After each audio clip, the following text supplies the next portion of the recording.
tired, dog. I'm so tired, dog. Oh,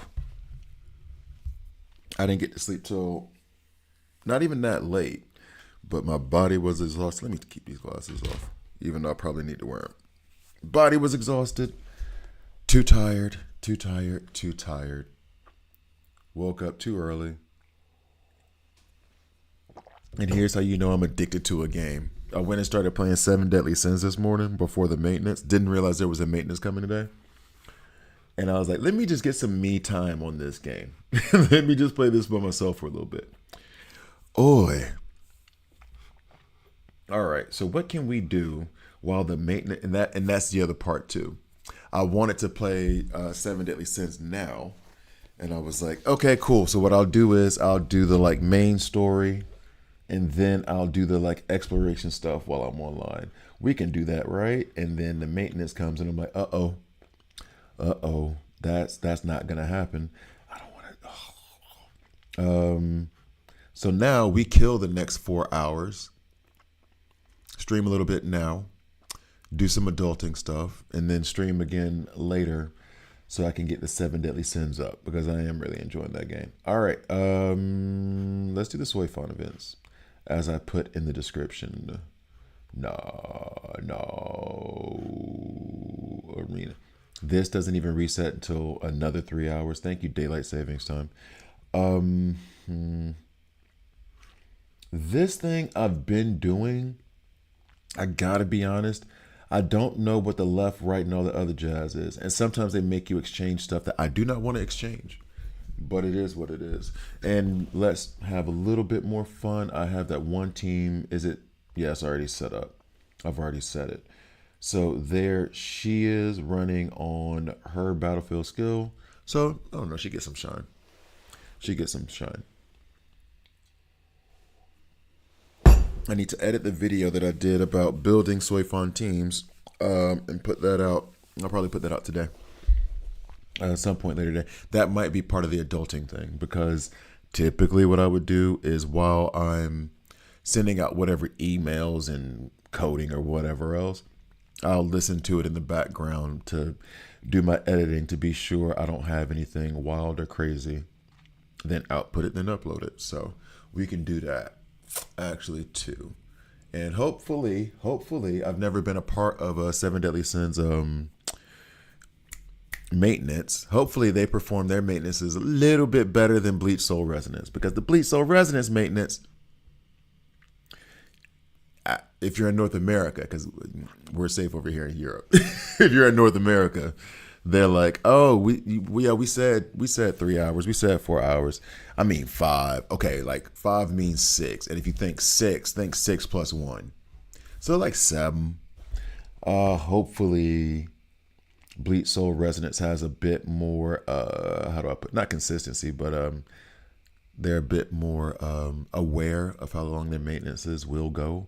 It seems as though the game has a bigger budget behind it, so hopefully that helps with the stability of their maintenances and their scheduling and stuff. But we'll go back and check. We will go back and check at, well, it's 6:15 now, 6:16. We'll go back and check at about 10 o'clock and see what the business is. And then based on how my body feels right now, went and hooped yesterday and had, it's clear some folks were not practiced. Like, oh my God, it was so much running. All running. It was all running. And bro, I'm tired. I do not know. My homie Damien was like, yo, Damien, shout out. Was like, yo, you coming tomorrow too? I was like, man, we both in our 40s. What do you know we can't do back-to-back days? What are you talking about? My knees are going to be dust. What's up, Sonny? My knees are going to be dust by the time. Oh, so we'll see. We shall see if I go and hoop again. But I will. Like I said, I have a few of the adulting things. And then today might be another heavy stream day. And that is because I am liking Seven Deadly Sins a lot. And there's a lot to do. Bleach is much more mobile inclined. Like it's a smaller game, smaller missions, all the other jazz. Seven Deadly Sins, there's a lot for me to explore and to get to, and I'm excited about it. So it is, left, right, what? Right, okay. Return. So we'll see. Oh, my soy fun build right now. You know what? I'm in the middle of this. I can show it. Um, yeah, I got three of her core stamps. I talked about that yesterday, actually, where I ended up. I shouldn't have done did it. I shouldn't have done did it, but I bought her core stamp, and then I don't know if this is karma, how karma works, but I bought the one because I was like, let me go ahead and do a soy fun video on Monday, and there's no guarantee I'm gonna get the stamp corridor tickets or whatever keys to be able to get her core stamps in that time before the weekly reset. And let me play around with her and get her. And then I did that, and then I literally pulled two shadow boxes like back to back, not even the guaranteed one, but like back to back, and each one of them gave me her core stamp. So right after I bitched about like not getting her core stamp, once that thing happened, I got two of them in a row. So I have her three, Ascension level 3 on the core stamp. The build right here, as it should be, strike, crit damage. I'm still debating on the crit damage versus crit rate thing. They suggest crit rate. I put, oh no, they suggest crit damage. I put crit rate. She has a lot of stuff, but she has some stuff baked into her kit where she increases crit damage. But right now my crit rate is like 20%. So I'm not exactly happy with that 1 in 5 when I could probably switch this out for, and I already have the piece like down here. I already have the piece where it's like, if I switch it out, then I can get this up to like, not maybe 50%, but then the crit damage is going to drop. So I don't know. I just need 18 stamp nexuses for my soy fawn will be complete. So you mean, so you get that shadow box. What is, and I'm going to say this, Sonny, just to be a friend. What is your percentage guarantee of pulling that core stamp once you get that shadow box? Because, I've had it get up to like 40-50% and it still doesn't flip. My soy fawn after getting remaining pieces to 6-star will be 100% crit. But then hold on, quick. On your middle piece, are you using crit rate or crit damage? Meaning, where is that built up from in terms of crit rate?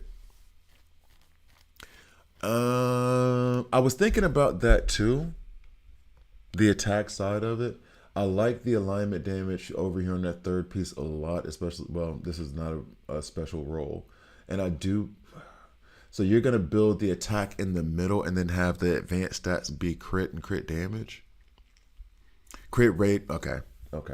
That's what I'm debating. Because your crit damage is at 120. I hear you. And I was thinking like get crit. That's where my debate is. That is where my debate is. Because here they tell you crit damage, alignment damage, attack. Okay, cool. Fine. Okay. All right, cool. But my crit damage is going to be, what is it now? 135. And that's not having that middle piece up 6 stars yet. So, but the crit rate, I think I might switch to, well, put it this way. If I can get, and maybe that's something I should farm for now and just do that online now or on stream now. If I can get that up, crit damage, and then also build this piece, which is a pretty good piece. This is a good piece. And 120% is, no, it's a reasonable amount. That's what I'm saying. And that's the debate. Is your 120% crit damage with 100% crit rate going to give you better damage than this 20% crit rate? And let's say it gets up to 145. I can't remember what crit damage gets up to. I think it gets up to 80. So add 25 to mine. So that's 540. So 160. You know what I mean? Oh yeah, she's B0. I'm still pulling for the gotcha thing to get her like a dupe, but she's B0. So is it worth it? Right? I feel like your build is going to be better because the more you crit, the more often you're going to get that 120%. Even if it was knocked down to like 80 or 50, you get that more, but the damage is less, but it happens more often. Versus, okay, yeah, I'm going to get a good amount of damage when I do it, but it's 1 in 5 attacks. She hits a lot, but that, you see what I mean? Like, that's where my debate is. I genuinely don't even know. Yeah. Let me check her center boundary too, just so I'm up on game. Reduces cooldown of the ultimate by 10 seconds and increases ultimate energy charge by 100%. Increases Soy Fun crit rate by 15%. See, that makes me want to lean towards crit damage more. Because 100% is nuts. That's good. That's really, really good. I'm just going to assume I can't make that. If I saw that in sight, then I would leap on to what you're talking about. If I know getting her B1 will give me 15% more and I can get rolls that would mean that she would get to 50%. That's 50% is where I think, damn, we're good. Because it's going to be 1 and 2. Every other hit's going to be a crit. So that actually leans me more towards crit damage than crit rate. But that's fair. You're getting 45% crit rate just from her passive. Fair. Let me see.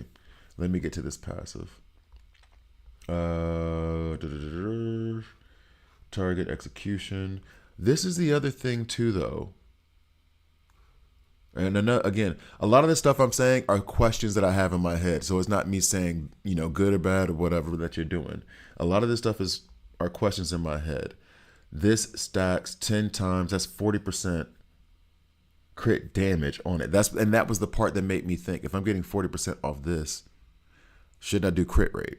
If I'm doing 40% crit damage, right? Yeah. Truth be told, that's what I'm going. That's the goal. It's like what I did with my Yuri when I was trying to change his stamps, which is I want to do both and then switch up back and forth. And that's the other part of it too. So the weapon stamp, there's a lot of other parts to this. A lot of parts in getting into the engine of these characters. This crit rate, each time Soy Font is switched in, she gains 1 stack of conviction, with each stack increasing her crit rate by 10% for 15 seconds. Stacks up to 3, so that's 30. If she's switching often enough. Does she, they've already actually buffed the Grimjow kit? He's not coming out for another 2.5 weeks. But that's the other part of it. Well, that goes to this part, weapon stamp, not the Grimjow thing. That goes to, so in game, I'm going to get 30% crit rate on top of the, 20% now. So she's already at 50. So the more you say these things to me, the more I feel like crit damage is the way to go. 100% is nuts. I get it. And that's awesome. I'm not saying you're wrong. But if I got her, 96% crit rate is insane. But if I got her already at 50% crit, that means every other hit I'm doing an insane amount of crit damage. Or every other hit I'm doing crit damage. I think having that, taking this up to 6 stars, taking this stamp up to 6 stars, and I cannot remember. I genuinely can't remember. I think it goes up to 80% here on the crit damage. I would try to find a piece, but I don't want. That seems like it's boring content. We'll find it. Well, no, because I think I only have every other character that requires crit. I put crit rate on. You know what I'm saying? Like that is my default, but they said crit damage, and I'm really thinking with the stuff that you've told me about that weapon stamp, which I probably should have studied myself more anyway. It makes me want to do crit damage, and I probably should examine Nell in the same way. Where's Nell? There she is. Her weapon stamp. Veritas increase and battlefield skills increased by 100%. 200% of Nell's attack each time a debuff is previously triggered. Where is her passive skills? I gotta be honest, I didn't study Nell the way I should have. I just saw, she's doing a lot, and I just kept it. Yeah, so her crit rate is 25%. Or increased by 25%. Okay. And then when we go to her stats, no, back up. My crit on her is 44.6 with crit damage of 1. Like, if this is what I got Soy Fawn to, I'd be happy. I would be happy. And if you're telling me she gets 30, if you're telling me she's getting 30% from her weapon stamp, and I already got her 20. I'm at 50. Yeah. Oh no, I'm not talking about changing though. I was just looking at her kit. She's staying with this crit rate here. She's staying with that. I'm not changing that out. I got two of these 30 per 30. Why do I have? Oh, because I had one that had ultimate charge rate, and then I switched it out for the. Okay, that's why. The more you tell me, the more I'm leaning towards building her with crit damage, building Soy Fawn with crit damage. Because as it stands with that weapon stamp, I'm already getting 50% crit rate. And like I said before, you even pointed that out. 50% crit rate is good to me. So then build on the crit damage side. I think that is how I would run it. And then if I get B1, yeah, I just started. Jeez. Maybe it's this room. Maybe I need to vacuum or clean up something. Because I swear I come in here and it's like I got to just somebody poured dust into my nostrils. Jeez. Eisen with 100% crit rate and 100% is good. Okay, here's the thing. You're talking in isolated terms. That's why I always like compare. So like 100% crit rate versus and 111 crit damage. I mean, yeah, that's good versus what? Versus what? If you shifted it to like 80% crit rate, but then 130% crit damage, I would take the 130. You know what I mean? So it depends versus what. It can't be, at least to me, it can't be isolated. It's what's your options, which is what came down to her. If I had her, I was just about to say it, then this band thing distracted me. If I'm having with Soy Fawn stats of, this goes up to 50. If I remove the crit damage right now, which is at what, 30 something percent, I'm dropping to 100% crit rate just so I can get up to what, 80% crit. No, I'm 100% crit damage so I can get up to 80% crit rate. I don't like it. So what I'm gonna try to do, actually I'm gonna go ahead and do the event and all that other stuff. But what I'm gonna try to do is I should wait, but I'm not gonna. Okay. What I should do is still need that star. I still need these stars. I've been burning through these lately. Limited time event, challenge supplies. I need to do the challenges, but I've already done Frizzy and everything else. The way that you've outlined it for me, thanks for that, because you've convinced me. I'm still going to do the crit rate and crit damage and just compare the two. But the way that you've outlined that for me, now I definitely. Yeah, 60% crit rate, 96% crit damage. I don't need none of that because he just ignores defense. So I'm not really bugging.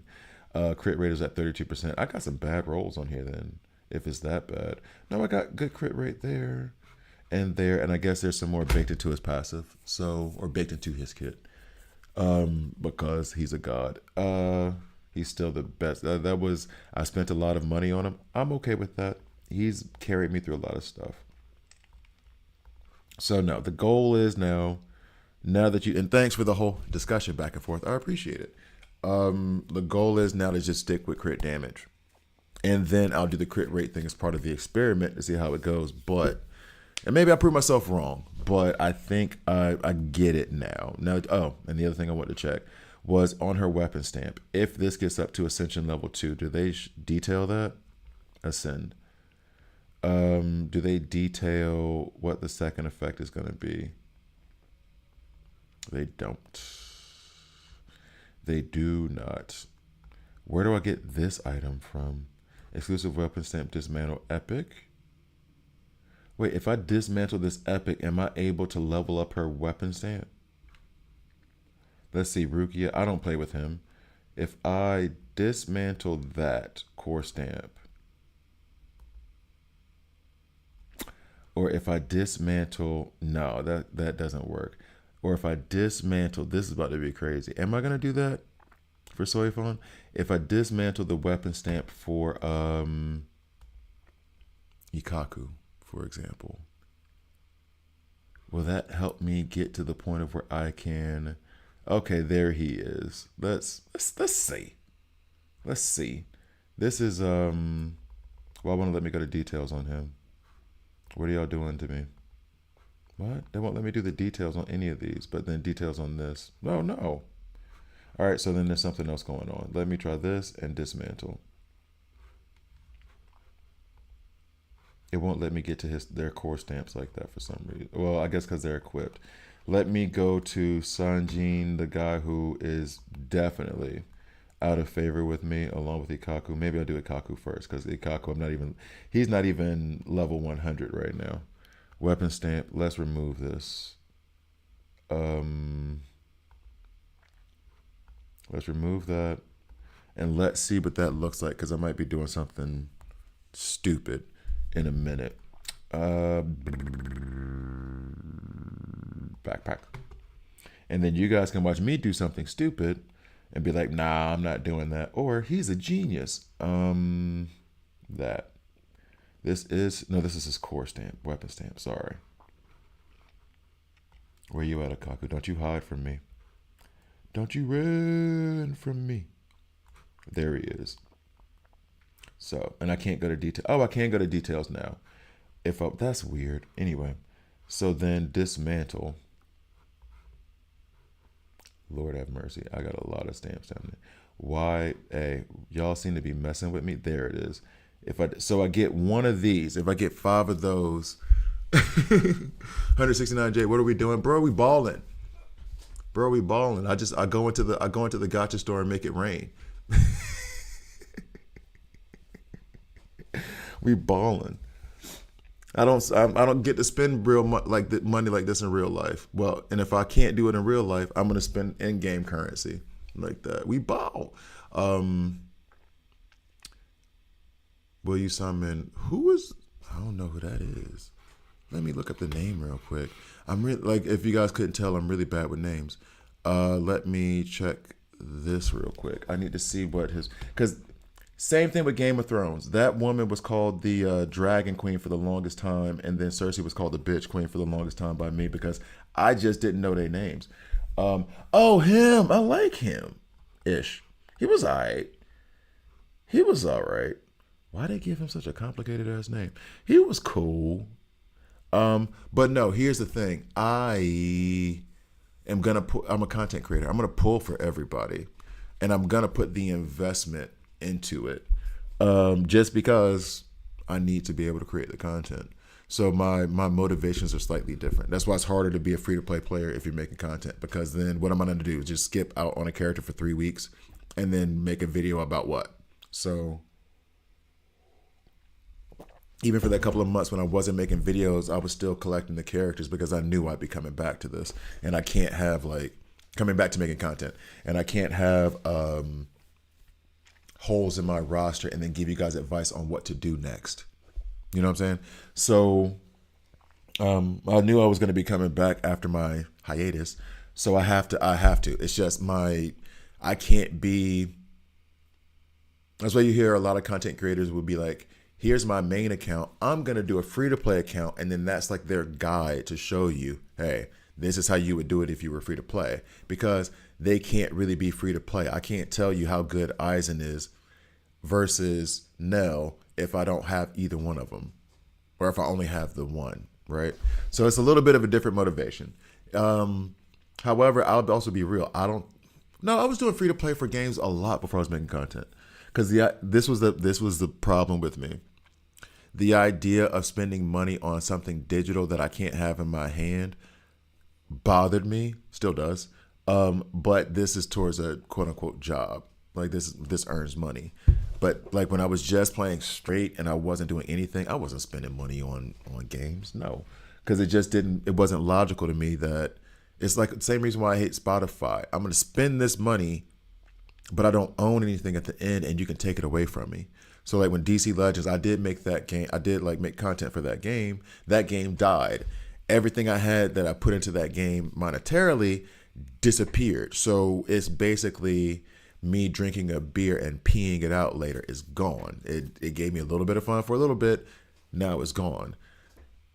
that is a little bit more reasonable to me because that's a social event versus doing it digitally, which now is a social event. So, but as a content creator, it's like, hey, got to open up the coffers because I can't miss stuff and then tell you guys what to do next.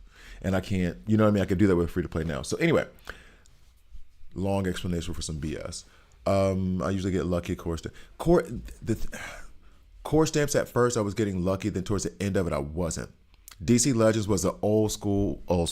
It was picture DC Worlds Collide, but active gameplay. Cross between take the DC Worlds Collide and use Marvel Strike Force. That's what it was. It was Marvel Strike Force. I can't even find because it's dead. It died. What 4 years ago? 3 years ago? If you go to my YouTube channel, I still have a section that's like a tribute to DC Legends because that was my main game. I was even like that was my main focus. So I make videos for that every day. So you can find like a little video. Don't watch the whole thing. It's not worth it because the game is dead. But it was Marvel Strike Force, but with DC Legend with DC characters IP. Marvel Strike Force did it better. Don't get it twisted. That's why they're still around. But that's what it was. And it was so much fun. I love that game so much.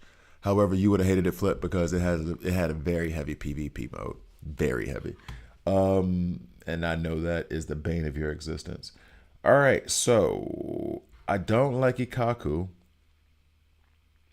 I could take 5 of these from somewhere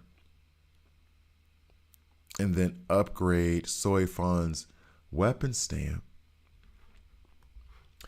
And then, who else we got? I would only take it off Sanjin. I like Tosin. Tojihiro, I love Yaruichi, and I need to work on her set stamps more.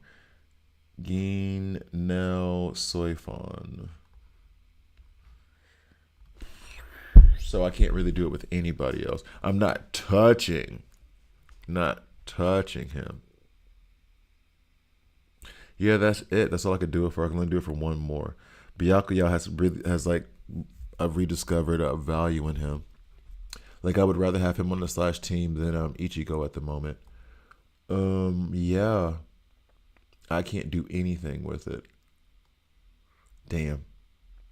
I wanted to do that too. I was really about to be out here doing that.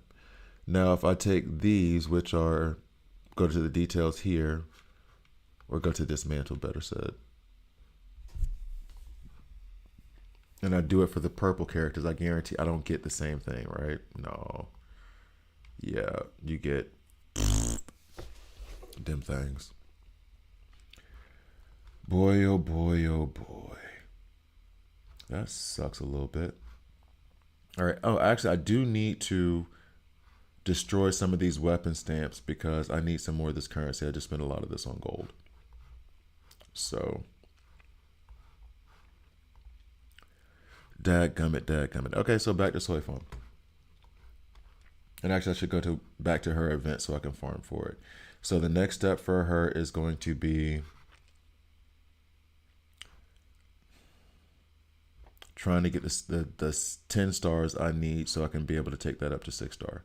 I'm gonna stick to crit damage for now, and then crit rate will be on deck for the next thing to do. All right, let's get back to her event. I think it was Desperate Clash. No, it wasn't. Stealth Ops, that was it. Okay, so encounter, because this is going to be difficult. All right. Let's go. Wait, why are you? Oh, I know why. I need Stamp Nexus.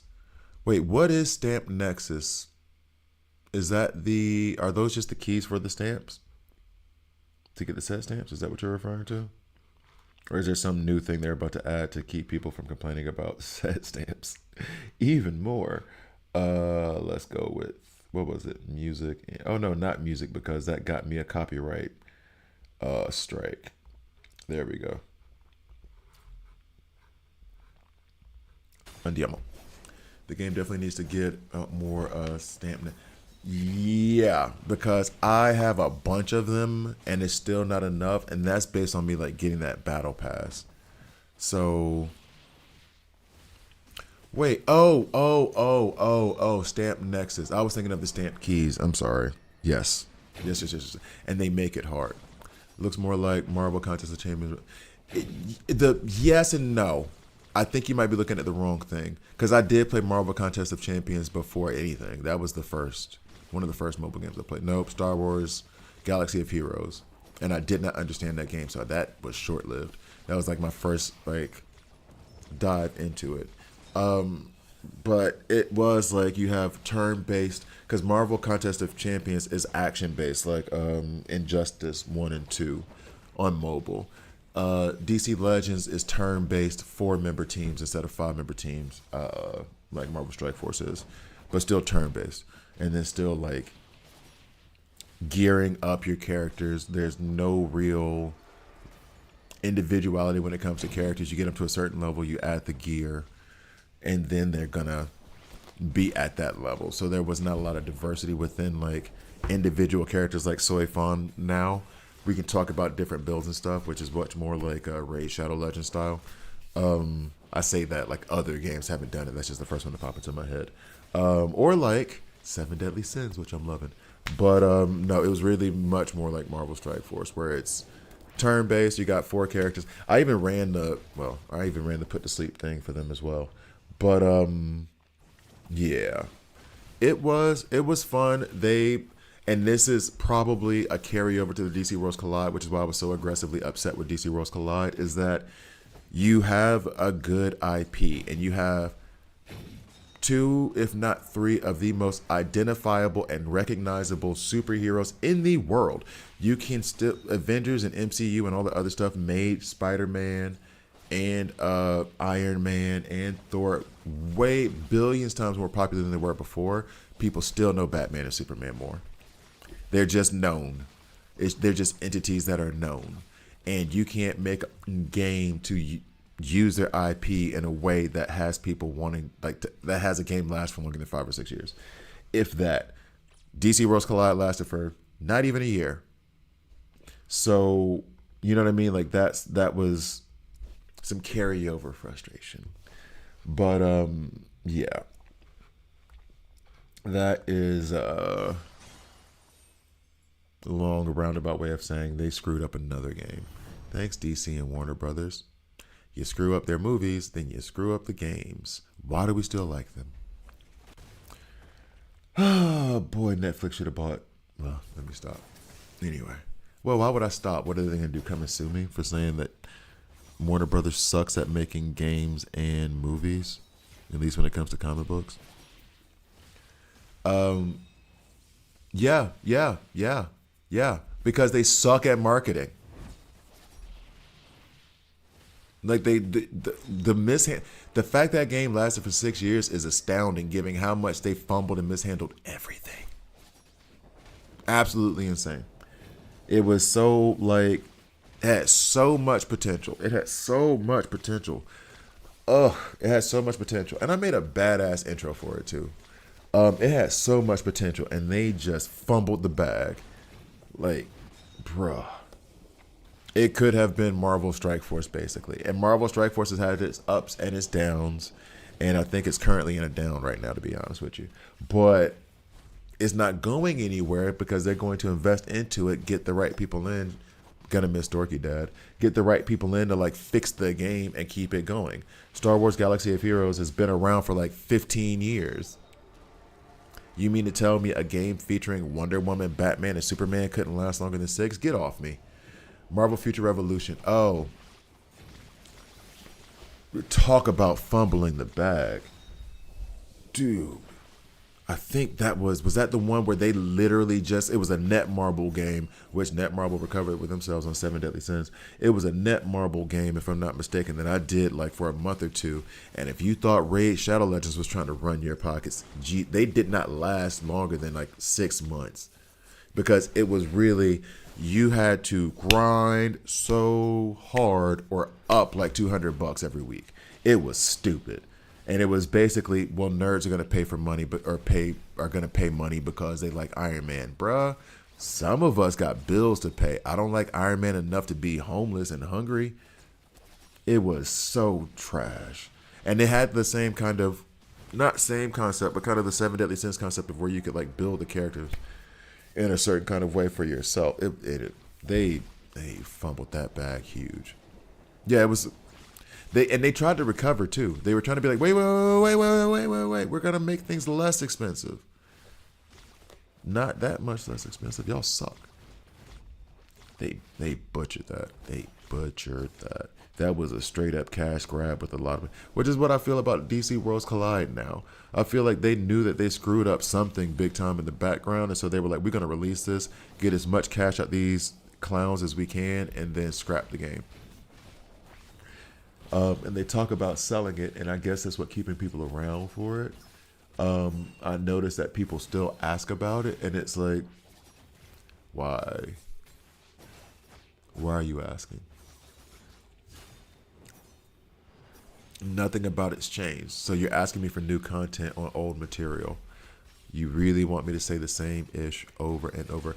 I'm trying to refrain from talking about 80s and 90s cartoons because of how much we've talked about it on stream. Just because I'm not trying to say the same thing every day.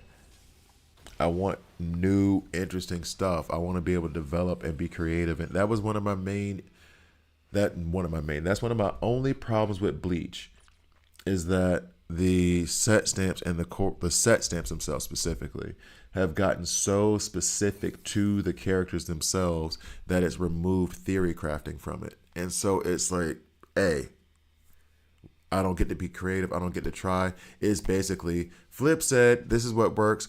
Sonny said, this is what works. I'm just going to do that. And then I don't get to be like, try anything else. What's up, RPM? Can you show the stamps for Soy Fawn? Thanks in advance. Once I just showed it a second, so let me run this through, and then we'll do it. We were just talking about her set stamps, so I'll run through this challenge and then I'll show you. But I can tell you this: her set stamps. What I'm trying to do with her set stamps is on her, the first one. We'll just say one. It is thrust and alignment damage is what I was aiming for, and then the secondary things for me were charge rate, crit damage, and then crit rate. I say crit damage now with confidence, but we were just talking about it 10 minutes ago, not even, about, well, probably more like 15 minutes ago, about whether to put more crit damage or crit rate on her. And discussion with Sonny, with me, actually has him putting crit rate and has me putting crit damage. We disagree. Her middle piece, the second thing, that's where crit damage is for me. And then the advanced stats, I want, same thing. I want alignment, ultimate charge rate, and crit damage, then crit rate. Because she does have a lot of crit rate baked into her weapon stamp. Third one is alignment damage. Yeah. Third one is alignment damage, ultimate, crit damage, crit rate. So if you ask Sonny, and this is not me disagreeing. This is, or saying that my way is better. Sonny has a way that works for him. I have a way that works for me. Sonny has put crit rate on her middle piece, and he's focusing more on crit rate than crit damage. She does have a good amount of crit damage baked into her kit as well. I'm focusing on the crit damage because I believe she has a good enough amount of crit rate baked into her kit. I'm aiming for, hopefully more, but I'm aiming for 50% crit rate and then as much crit damage as I possibly can do. Sonny has 100% crit rate, but like 120% crit damage. So hopefully I end up with like 150, 160% crit damage and then 50% crit rate. He is happy at his 100% crit rate, 100% crit damage. So I'll show you after I get this, but that's like the thought process, so you know. Because I think just showing you, you'll see it, but I think maybe explaining the theory might be a little bit more useful to you. But yeah, so if I will say there's a little bit of space to work under the hood, if that makes sense. And this does make me feel, I think this is, without getting my fingers greasy, I think this is how mechanics feel when they're like restoring cars and stuff. When they're just kind of like, oh no, I don't know any car parts. But carburetor, new carburetor. I know carburetor, I know that word. Spark plugs, that don't do much. Like, you know what I mean? Like I'm sure that's how they feel. And it's like Sonny's pulled up his C3 Corvette Stingray. I've pulled up my what is it? Was it a GT Mustang? And it's like, what you got under the hood? Pop up the hood. Okay, I see what you're doing. You know what I mean? I think that's how we feel about about these characters. War of Heroes. No, I've never even heard that game. I never even heard of War of Heroes. Not at all. Return. I don't care. Oh, SS. That must be something special. Yeah. I think I do get that kind of satisfaction. I think of with Bleach is, even though I do complain about the set stamps being very, very like character based, and it's kind of removing a lot of what could be some cool theory crafting. The idea of we can build them slightly different. Oh, it was good. So it's not around anymore. It sounds familiar, but I don't feel like it was Marvel War of Heroes. I feel like there was another game that was called War of Heroes. Or am I tripping? But yeah, the theory crafting and like the roles and everything else make it. That is the Raid Shadow Legends thing. Knowing others have done it, but yeah. So, oh boy, oh boy, oh boy. Where do we get our stamp nexus? I think I have one sitting around that event, like Destruction, Path of Destruction, or whatever it's called, the one that has the purple with the skull. I have one left there that I haven't finished. It was? Okay. All right, I'll look it up. Because I feel like there was another game called War of Heroes, but that's probably me really just tripping and misremembering something. Doosh, doosh, doosh.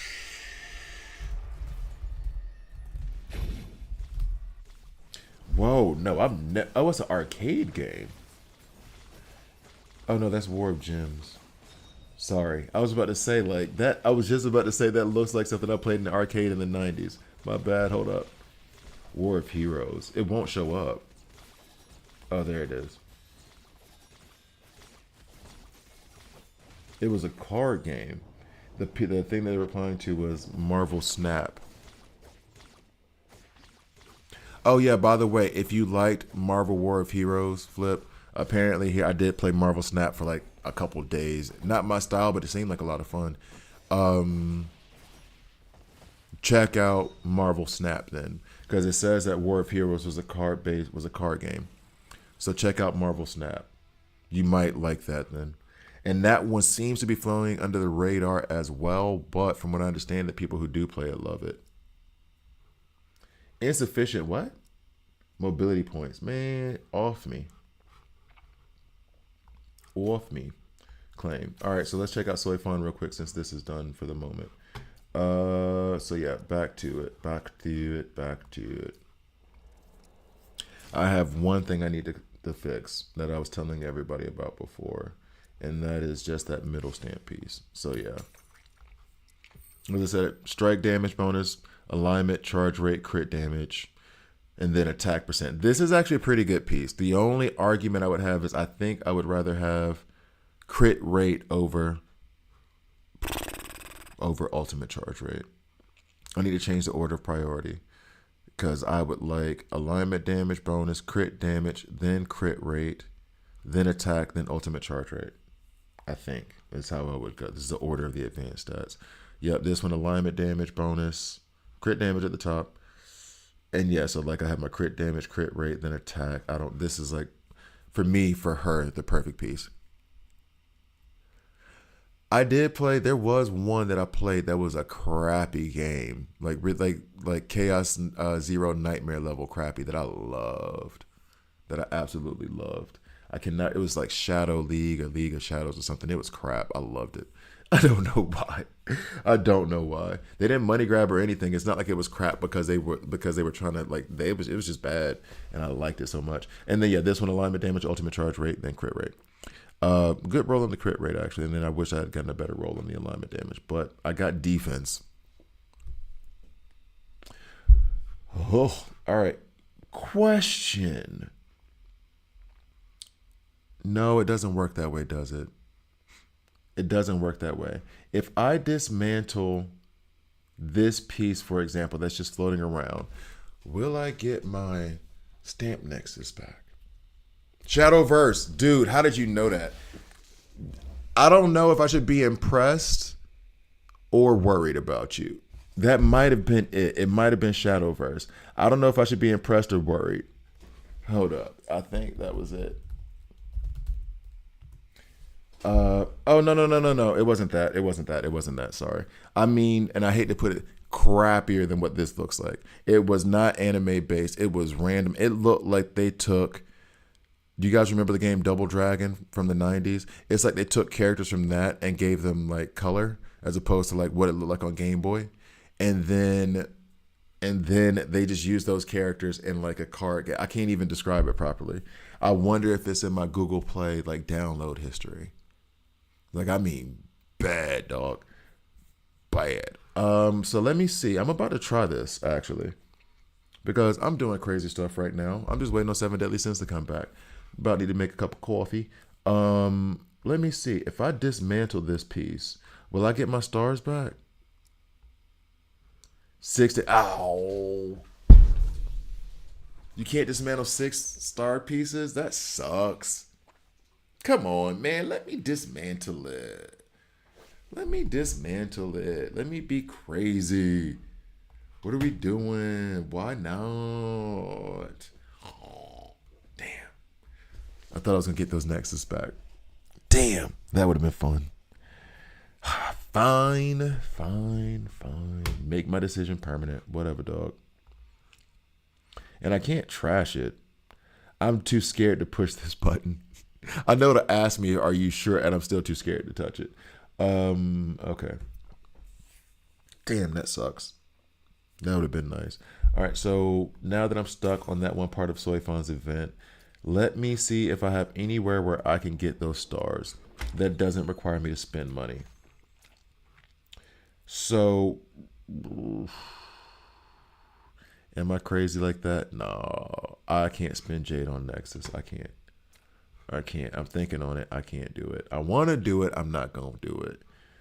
I want to do it so bad, but I got to be a responsible adult. I got to keep some of my Jade. This is where I could get 10, but I think I'm out of where I can gather these things.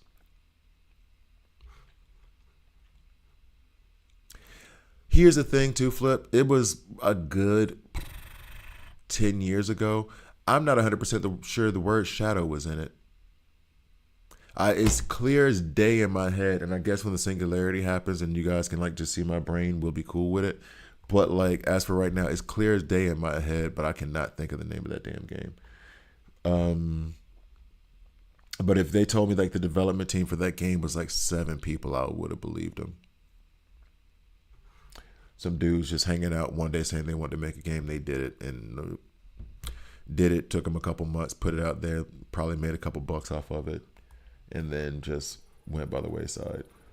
It was fun. It was a lot of fun, but not a high budget game. Now this tells me I can get those things, but the rewards for it are not here. And I'm not really willing to go through Unknown Adventure for nothing. Why am I so anti that game mode? I don't get it, but I really just don't like it. Let's see where. So if I get here, I get 100. I don't think I'm gonna be able to make it there on strike anyway. I can try it. My slash team. Wait a sec. Who was I running here? Does it tell me who I was running here? No. Who was my slash team here? Byakuya. I'm going to run this now just to see. Although my Byakuya needs to be fixed. A lot of what you're going to see from my older characters are the characters that like came out early. I noticed with Yadawichi, so I'm redoing her set stamps, is I did not know what I was doing. I was just putting stuff on stuff. Now that I'm a bit more aware of what I want to do for each of the characters, I think I can build them and make them hit harder. I did fix some of Byakuya, but he's still got set stamp problems. But I'm going to farm for Yadawichi right now. Then I'll farm for Byakuya after the fact and try to build him up so I can get through the Slash Tower. Um, Quick search. The only other two games were Shadow Era or Shadow Deck. Wait.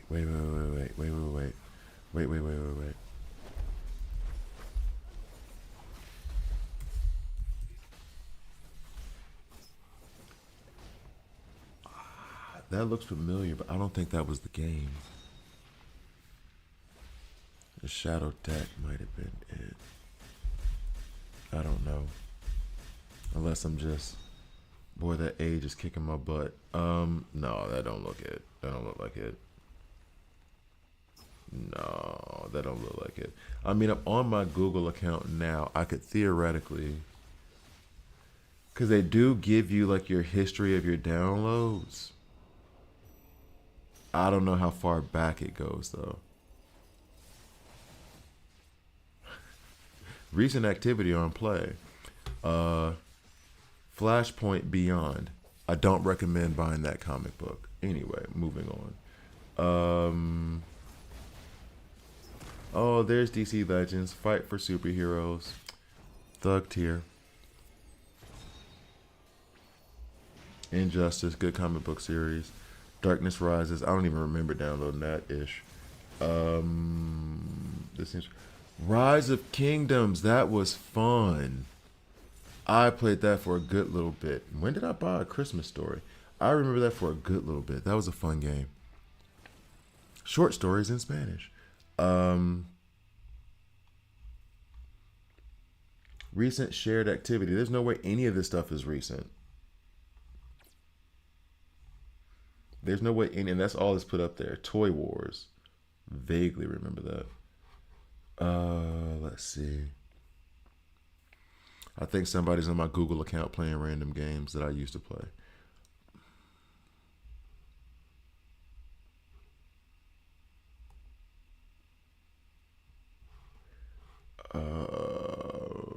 Oh wait, the library. Swansea Newton. Let's see. Those are all the A's. I did say it was Shadow something. B Minder. That was.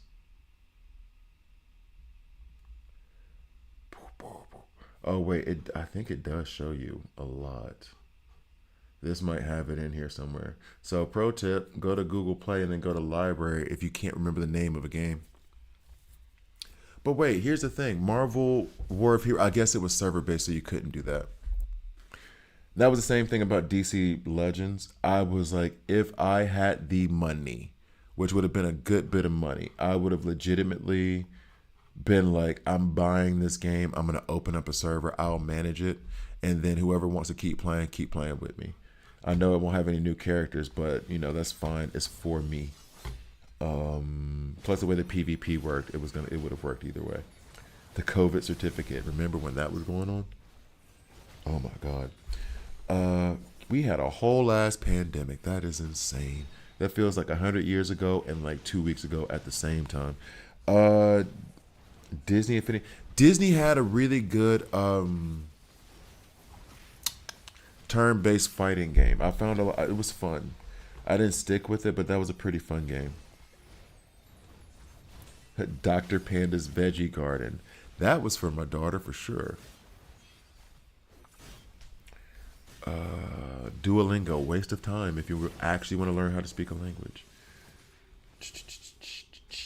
All of it. Now I'm just going down memory lane.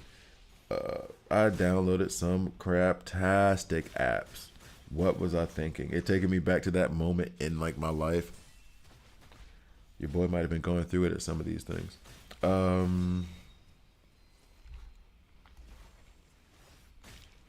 I wish I could I shouldn't be complaining too much, but I wish I could filter by games because it's giving me all these apps as well.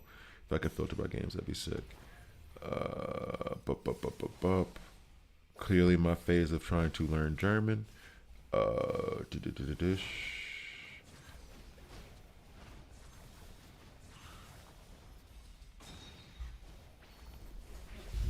We shall see. We shall see.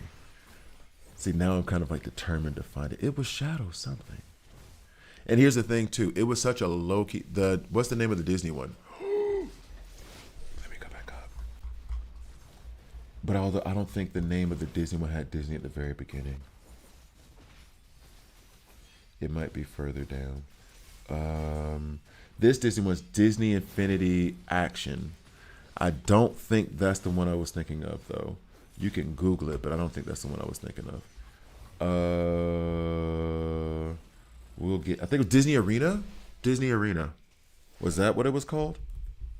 It might have been that.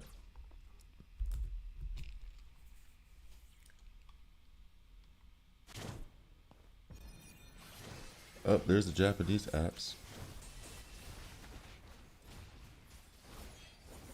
Oh God, Internations. That was. Ooh. They're the reason why everybody thinks expats are weird. All right. Being an expat myself. Or am I an immigrant now? No, I think I'm still an expat. You know the difference between expat and immigrant? The amount of money you earn. That's straight up it. Which, when someone told me that, I was like, that's some BS. But it is what it is, I guess.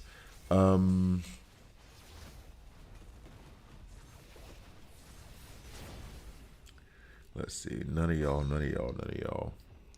I downloaded a lot of language apps. I was really trying to like get up on game. Pro tip now. Well, nope, I shouldn't even say that. Let's see. Marvel Unlimited. Oh, I remember when they tried to do that, and well, maybe it's still around, but it failed for me because I just use Google Play Store now to buy my comic books.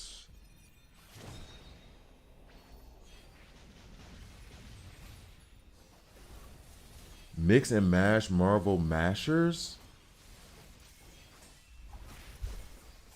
What the hell was this? What? And it's still around? What is this? I have an Iron Man face on top of a Hulk body right now, and it looks like Legos. Mix Mash Marvel Mashers. I just download any damn thing, bruh. When it's free, people just don't give a damn and just try. Oh, bruh. Oh, there was a good, actually, Japanese RPG game that helped you learn the language, where you had to learn skills and stuff, but it was in hiragana, and you had to, like, that's how you learn Japanese. It was actually pretty good. I think it was that Nemo Japanese. It was something else. It was a crowdfunded, crowdsourced game, and I think I even donated to it to get access to it. Was it Obenkyo? And now, it's a good, doesn't it? Let's see.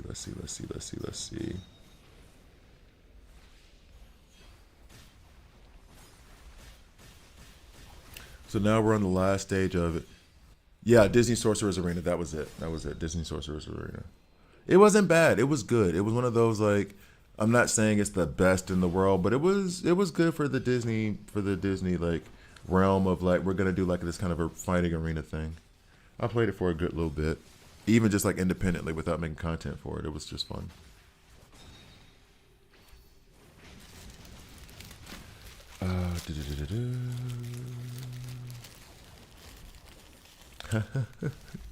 And now I'm entering the phase of where I was downloading children's books to learn languages.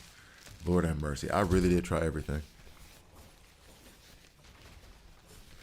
And some of it worked. And then Samsung, because you buy their phone, wants to put all their apps on there, and I cannot uninstall those quickly enough. Shadow Galaxy? No, I think that was actually was something different. No, never mind. No, this was something completely different. Oh, simple comic book viewer. I miss you, man. I miss you.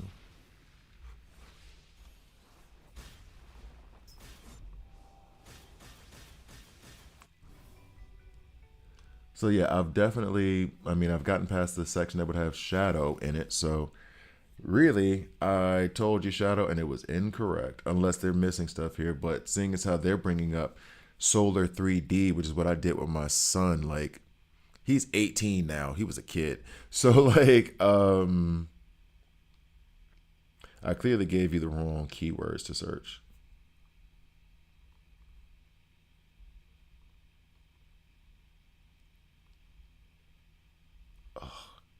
Am I not gonna find it?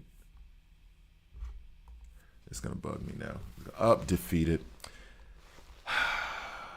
Slash team, you suck. Slash team, you suck. All right. Well, then we can go back to the strike team, though, at least.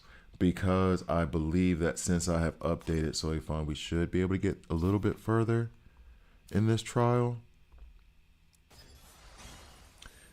We keep Mayuri in over Nemu. Yeah, that's right, because I did just beat the last level, so I didn't even try 20. Blood Brothers was another idle game. Blood Brothers sounds religious. Not religious. You said religiously. Familiar. How did I confuse the words religious and familiar?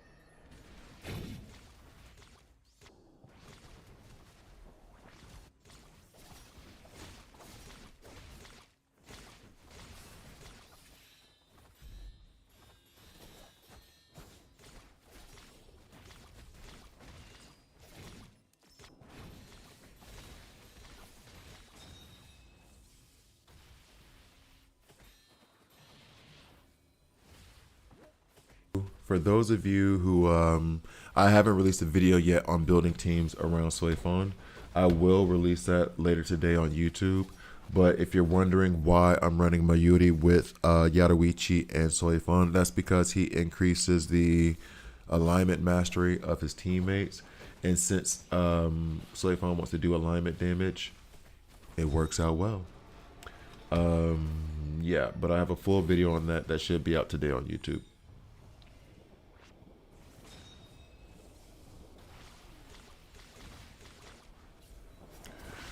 I'm really not finding this game. I'm down to the U's right now. Bruh.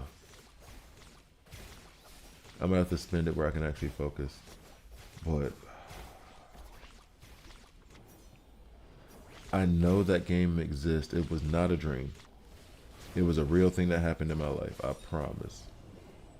I can't believe I just went through my entire app's history. What is this Russian app? See, that had to be somebody forcing download something on my phone. Oh, the France. There's a good memory there. The France public transportation app. We can't tell that story on the internet, on these interwebs, on the YouTubes. We can't do none of that. That was a fun trip, though. That was a fun trip. France was cool. At least that trip to France was cool. All right. I will need to make a cup of coffee in a second. So I think I'm going to let this run with Soifon as the centerpiece. I should, and actually maybe I'll do it after this one because I think I'll get through room 2. Room 3 is always the question mark. I think I'll get through room 2. Oh, so by the way, just as to point out why Mayuri is better, and I've already, well, better. He increases the alignment mastery. When you get down here to his buff, excitement, bro, as soon as I want to click on the damn thing. This, nope, not that one, that one. This right here, it stacks up to 3 and it increases alignment mastery, at least for my Mayuri, by 7.5% times 3, so 22%, 22.5%, which helps the other two do their thing. So that is why my Yuri's running, just to give you a little bit of detail on that. I'll tell you why in the video. I'll tell you why Sanjin sucks and why he doesn't work. Why Nemu an SR is better for him, better for Soyafon, all that stuff. So right now I'm gonna go make my cup of coffee. I'll be back in a couple minutes. Actually, let me wait until this one's over. Is it gonna be over soon? Because it looks like we're handling business.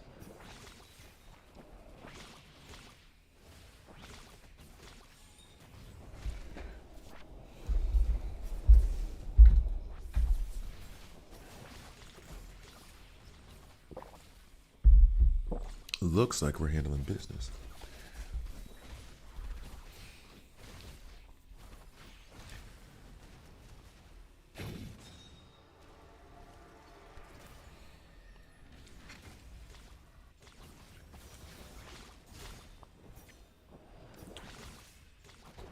I'm getting a combination of like my allergies kicking my butt. By the way, I saw the sound monitor. I muted it so I could blow my nose. Y'all should thank me because that sound monitor was stressing. Ooh, whoa. These allergies are kicking my butt, and I think I'm getting sick. Double-edged sword. Or getting it from both ways. Burning both sides of the candle. However you want to put it. There. Okay. He still got 16 bars to go. I could have really started the coffee at least by now. Anywho.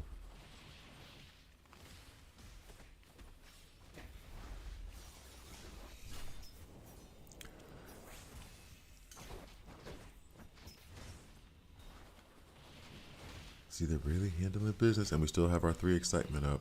He's going to do those moves and make sure it resets our alignment mastery buff from him.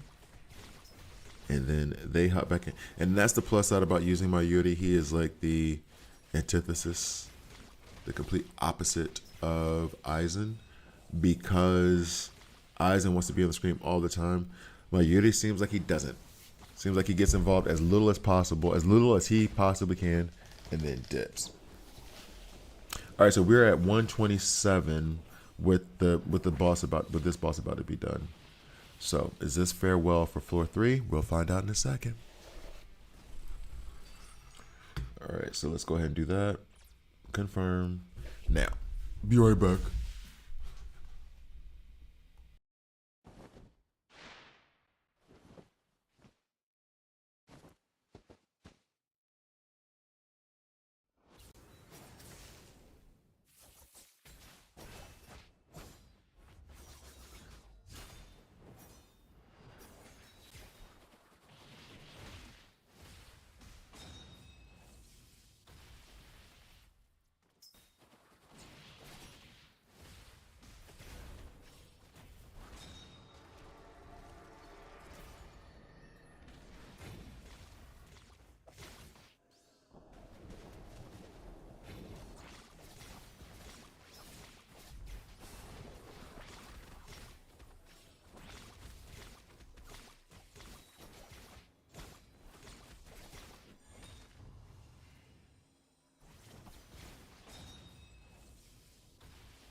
It looks like Soy Fun is a problem solver.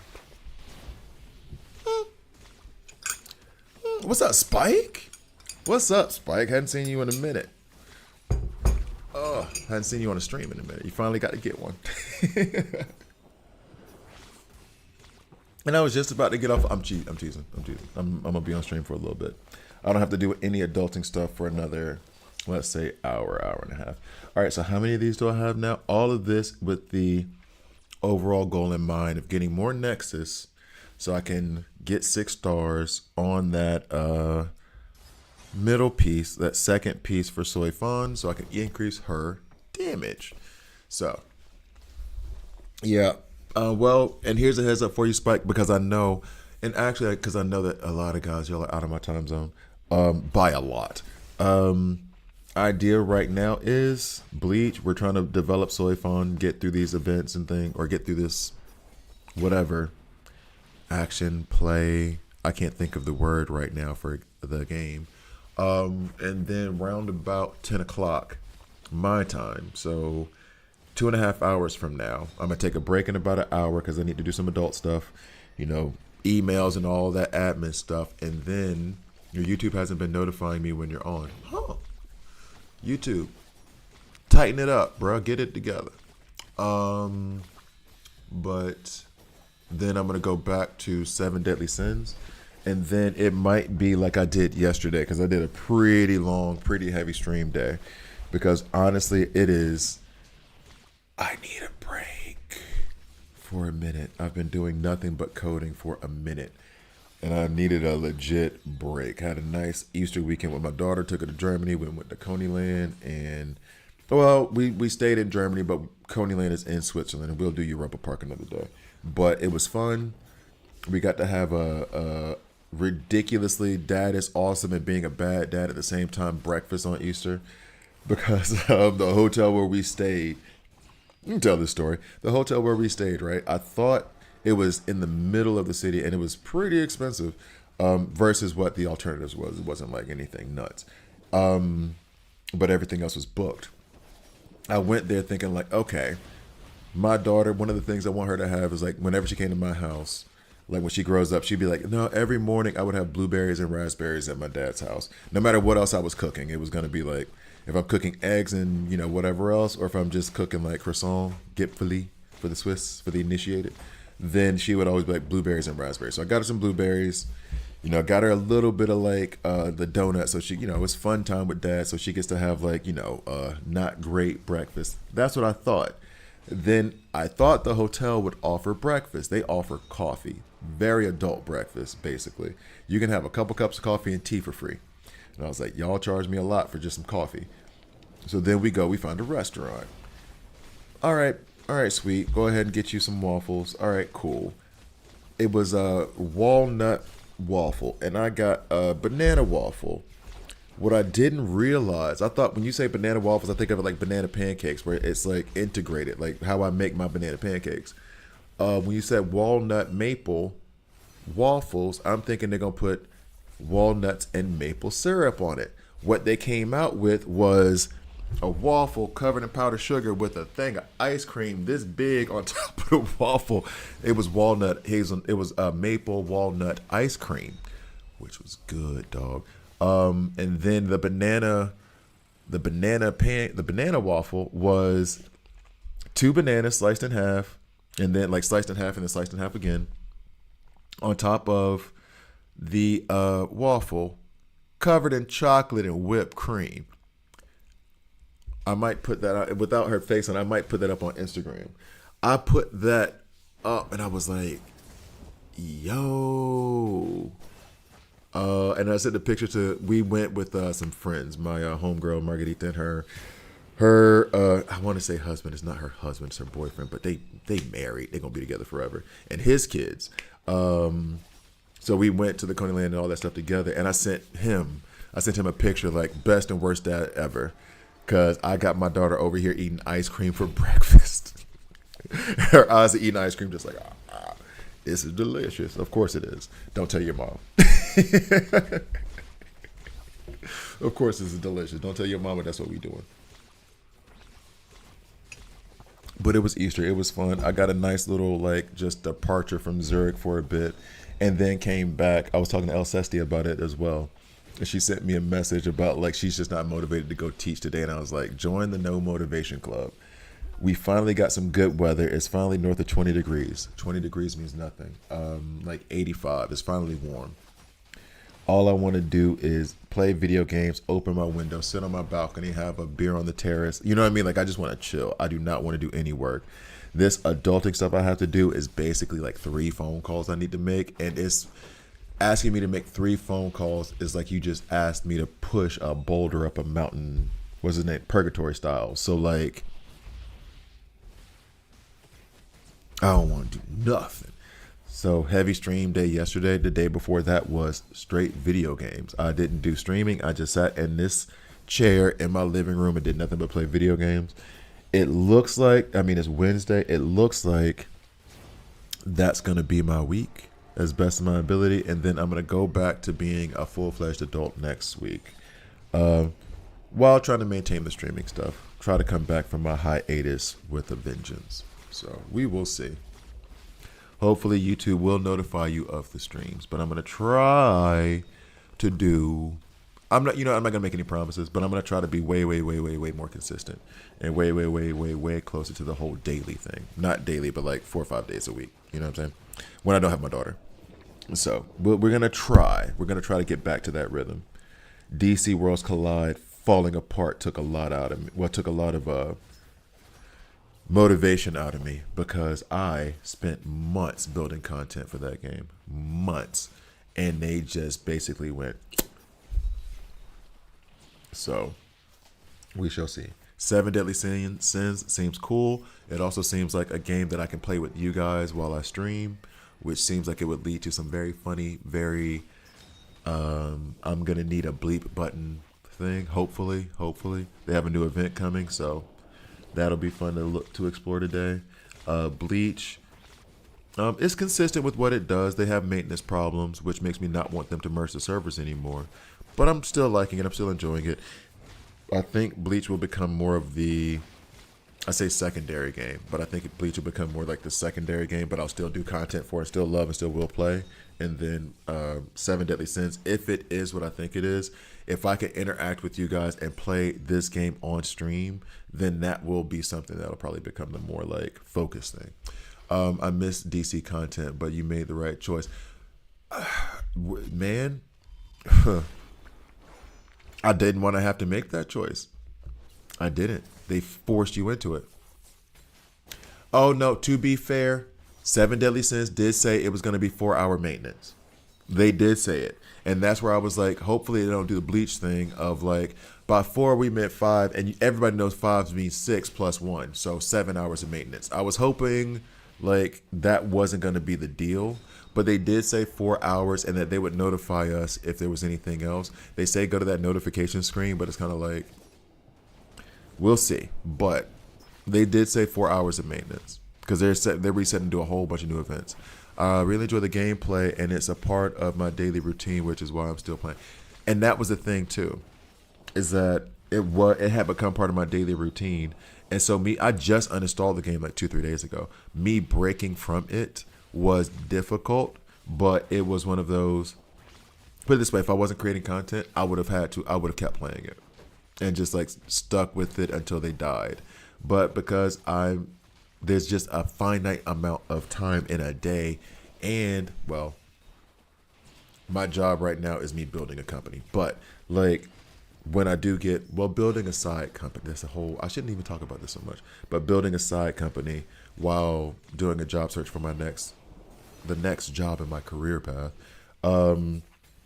finite amount of time.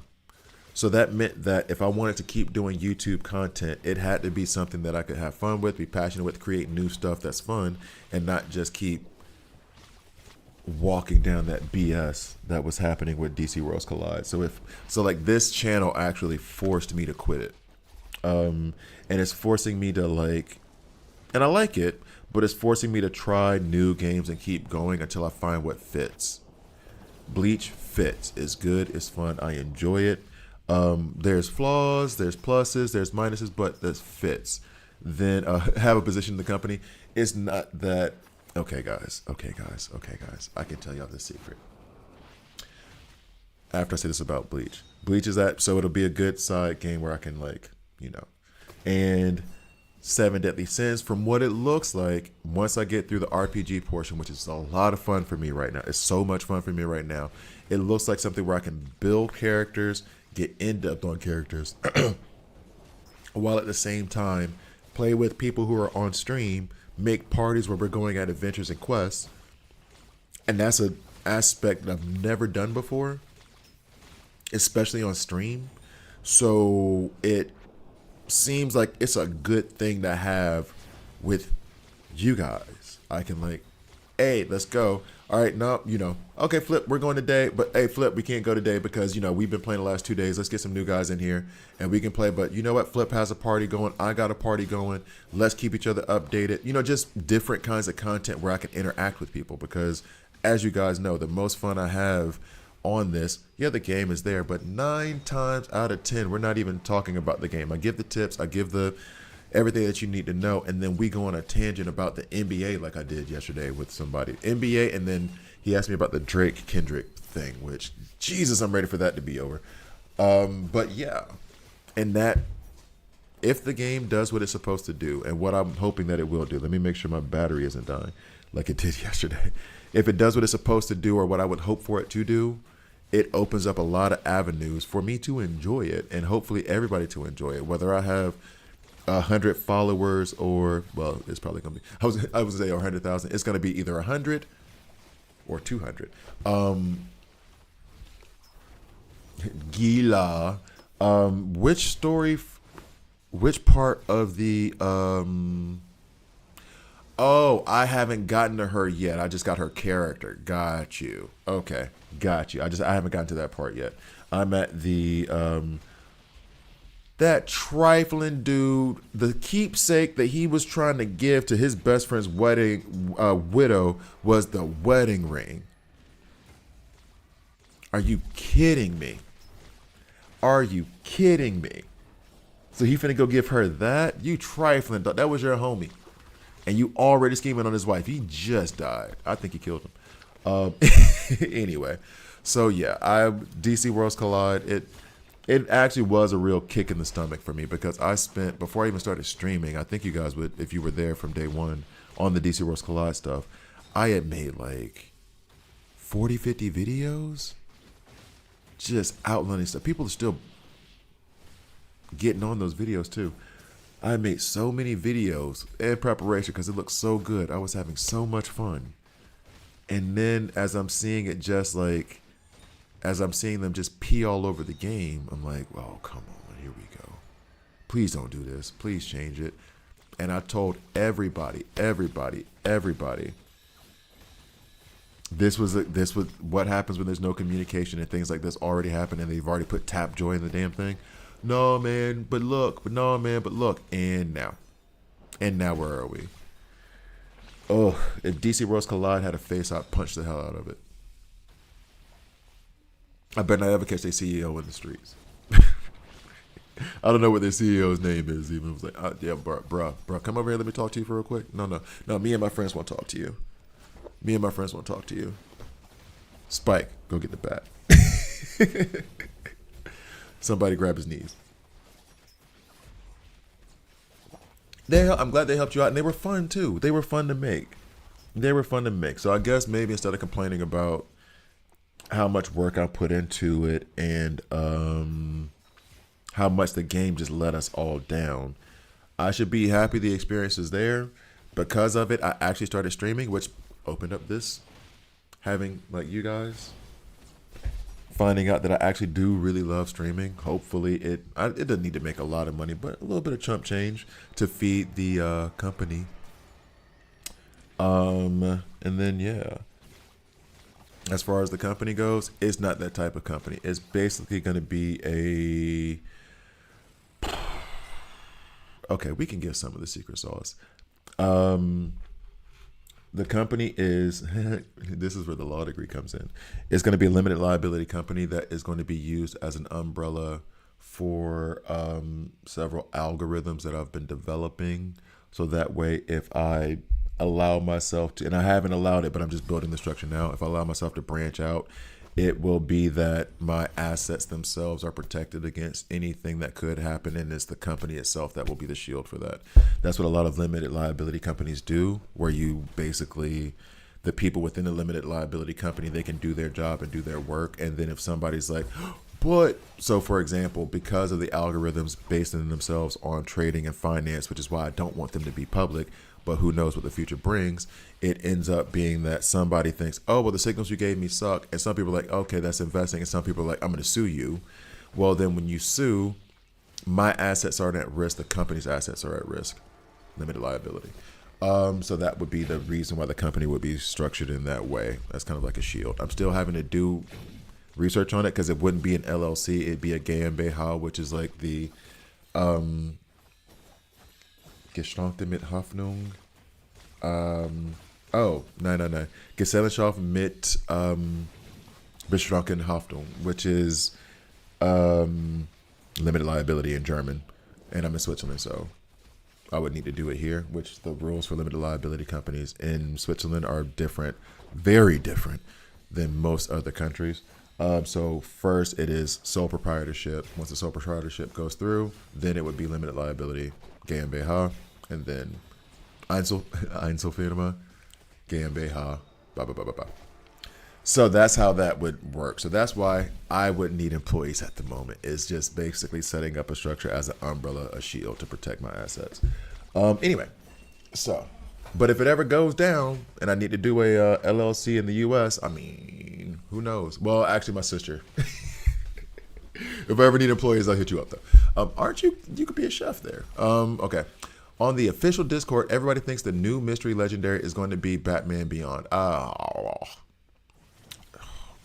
They know what they're doing. They're making sure to put out the popular characters to try to keep you on board. They put out the Joker and screwed that up. Do you see the secret interaction between Yaruichi and Soifon? Yeah, in the passive, but here's the part of it that's kind of hard to quantify. Well, no, it's not that hard to quantify, because I do notice that when Yaruichi is doing her damn thing, and her set stamps are terrible. The ones I have are terrible, and I'm farming to get them better. But she is cracking skulls still with Soifon, which means that passive 8% increase in, is it damage, crit damage, or is it attack? I can't remember. Has to be carrying some weight. Then you couple that with the excitement for my Yuri. Yeah, that whole thing I think is doing pretty well, because I'm expanding beyond what I was doing before, when I was just using Sanjin and only getting that 30% crit damage increase. 30% strike damage increase. I get the 30% strike damage increase with Soifon as well. Plus, oh, you meant the voice lines. Actually, funnily enough, because I don't have on headphones and I haven't changed the monitor, I can't hear anything they're saying. This room is completely silent. And they are running the Joker Hugo banners for the third time. Blind greed. I wouldn't say it's blind greed. I think it's obvious. Agaba gaba what? I guess that's what the GmbH, Gesellschaft, like business company, meets with beschränkter, that's limited Hoffnung liability. LLC, limited liability company. Is Spike the one I used to get on about backseat gaming? No, Spike wasn't that dude. I don't think Spike's ever been like a backseat gamer. Comment. I wish. Iku. I wish.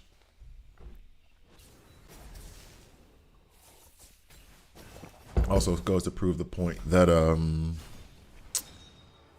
can't learn a language from Duolingo. However, AI is scary. I'll say that. I don't want to promote what I've been doing with AI, Actually, no, we can talk about it. I use it for language learning stuff sometimes, where, like, for example, I will have an interview with hopefully, with a Swiss bank pretty soon. And a lot of Swiss banks, their business language is American English because that's an international language. But he, but like with this bank, because they're very, very Swiss centric, it's German. And though my German is okay, it's good. I needed to practice interview questions and stuff like that. So, yo, Gemini over ChatGPT. Hey, yo, I'm gonna give you this job profile. I need you to form questions in German, and I need you to ask me all of these questions in German, and then like track my reply and correct it where necessary and show me.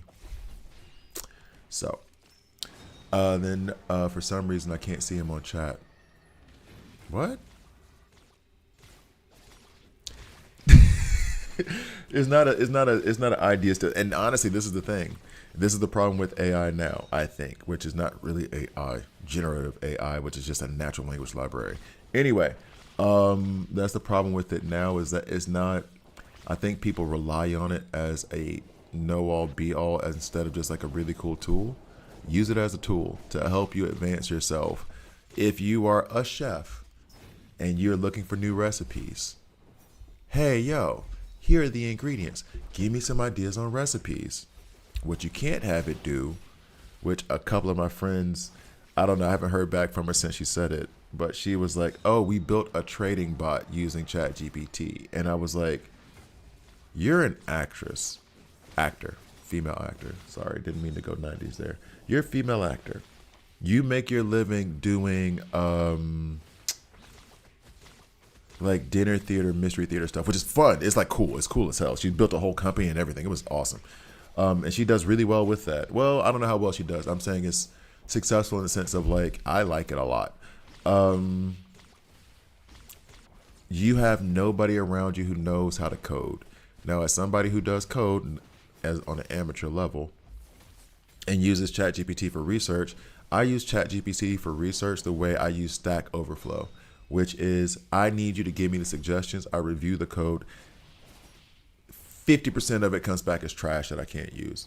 Dead up. It really does. I call all of the AI over eager 17-year-old interns, where it is they're trying. They're really, really trying, but they're 17, they're 18, they're 19. They have no experience in what they're doing for real. So they're going to come back with a bunch of mistakes. So you could tell a 17, 18-year-old, 19-year-old intern, yo, you need to go do this, this, and this.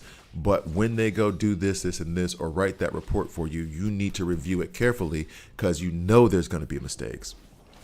That's what AI does. It comes back with a bunch of mistakes. And that's okay. Because a lot of times I can look at the code that I'm doing it specifically for coding and stuff.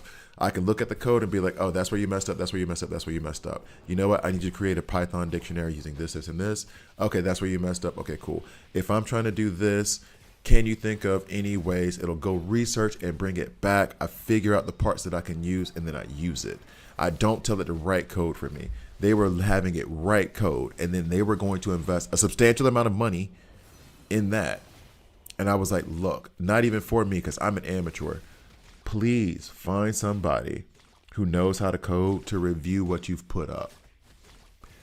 Ever since I told her that, like I just said, like, that's it. Just be careful because this is an investment. Ever since I told her that, I haven't heard back from her since. And I'm hoping to God I haven't heard back because she talked to somebody and they were like, don't do this, please. This is terrible. And not because they went ahead and did it anyway and then that cash disappeared. Don't completely give it the wheel. Exactly. No, I wouldn't even lean on it. I would not even lean on it. It is a tool. Lean on it the way you lean on Google, which is you don't lean on Google. You use Google as a tool to search for something. Period. Don't lean on it. Learn. You could definitely learn. Definitely learn so much. I'll have it do deep research. Also, a pro tip, make sure you ask it to cite its sources because it will give you fake stuff. So much so that I think Microsoft just had to put on their AI bot for entertainment purposes only to avoid liability, which that ain't gonna work. But they just put that on their bot, which is a way of them saying this thing just be saying stuff.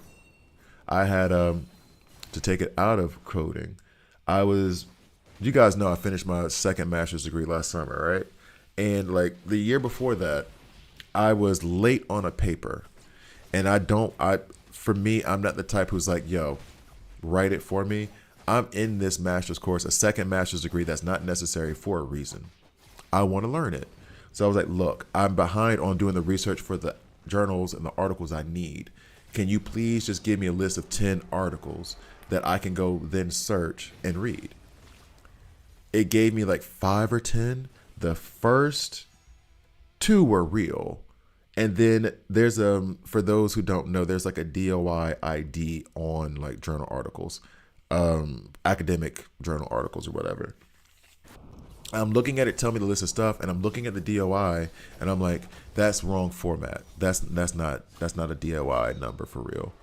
Then I asked like, how many of these on this list are real? And it was like 2. So you were about to have me searching for articles that don't even exist. Oh yeah, my bad.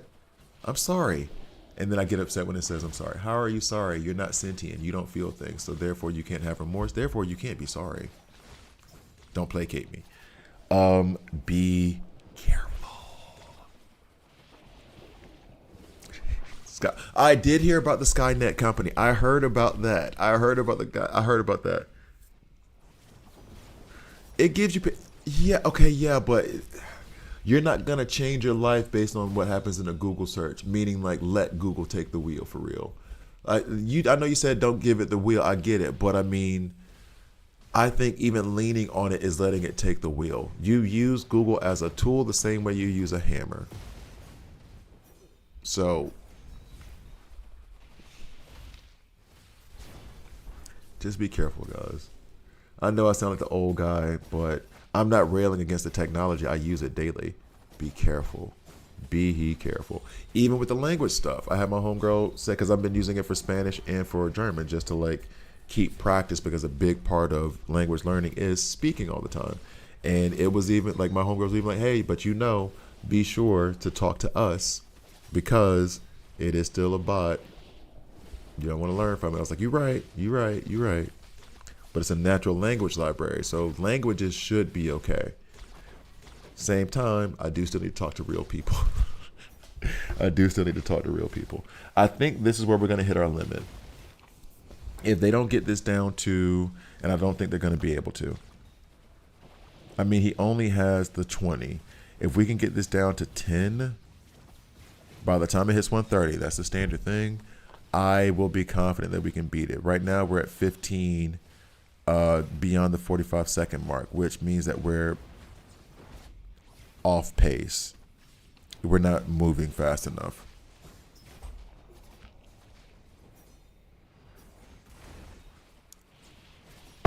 Oh, no. I'm totally okay. I have been cursing out AI every once in a while. Then I apologize, and then I'll say thank you too.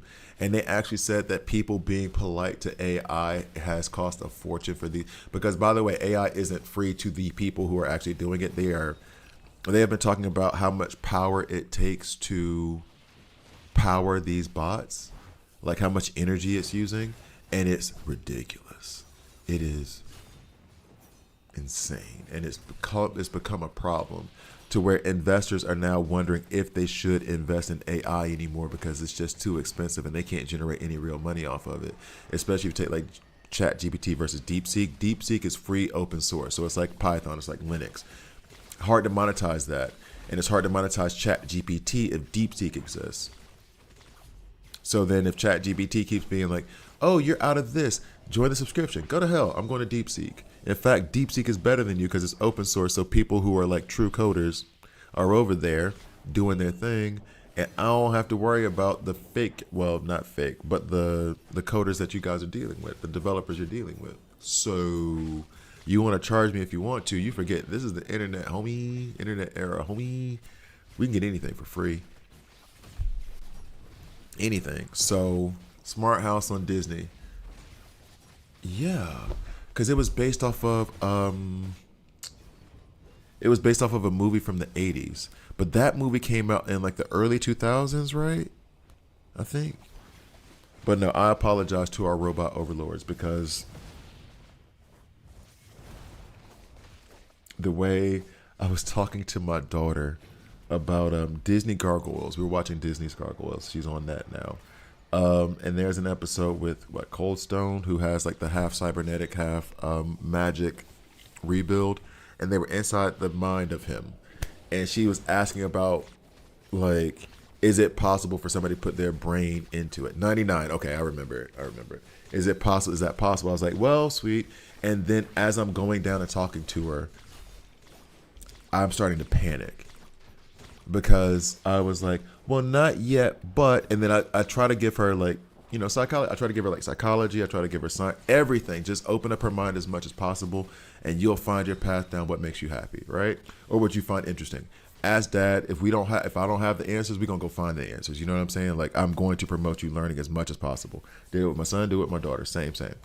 And so I start talking to her about like the synchronicity, where I think even in Big Bang Theory, they were saying the synchronicity of basically when humans are able to upload their consciousness into a computer. I think the goal was 2080. AI is going to expedite that process. And the example I used for her was talking about the Human Genome Project. Yes, I am talking about the Human Genome Project from 1999 with my 9-year-old daughter. And I was like, humans thought that mapping the entirety of the human genome, the DNA that we have that builds us up, was going to not be done until like the early 2000s. I think the projection was 2006, and it ended up being done in like 98, 99. And a large reason why that was possible was because of advances in technology, in computers, things like that were hard to quantify. Like I think they said that humans have advanced in the last 100 years more than we did in the previous like 2000, and it's at an exponential rate. So we're increasing at an increasing rate. It's why we have so many issues with mental health. Is because if you think about back 400 years ago, you knew 20 people, and those were the 20 people in your life. You weren't connected to thousands of people. This, what we're doing now, would not at all be possible. All the strain on the brain. We're advancing faster than our brains can compute, basically. Anyway, so I was explaining to her like the synchronicity and the goals of people uploading their brains into consciousness. And the first thing she said is like, people are supposed to die. We shouldn't live forever. And I was like, yo, that's very insightful for a 9-year-old. And you have a very healthy like relationship to death and like how things pop off. So like her first thing was like, people aren't supposed to live forever. And then she was, I don't want to live forever. And I was like, one, as a dad, I don't want to hear you talk about your death. Please don't, ever, never. I love you. Don't say that. However, that's a very mature answer. That is a very mature answer. And you're not scared of what's next, which is also very mature of you, because I'm terrified of it. Anyway, so she was like, people shouldn't live forever. And I was like, that's the goal of a lot of people.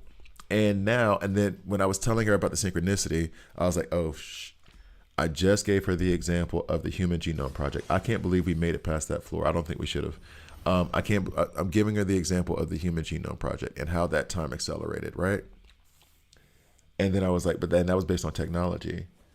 AI, generative AI, let me keep saying that, if used properly, like what I did with my trading bots, I would not have been able to get it.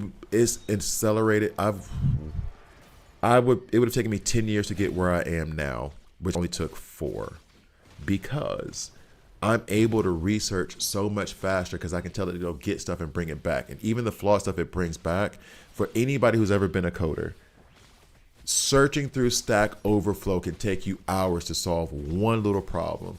I can have that thing go and come back and give me 7 solutions and figure it out from there. And that makes the process so much faster.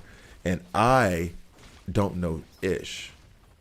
So if you take it and put it in the hands of very capable developers and scientists whose goal is, I want to upload my consciousness, the synchronicity is not going to take that long to get here, if it's even possible, which I think it is.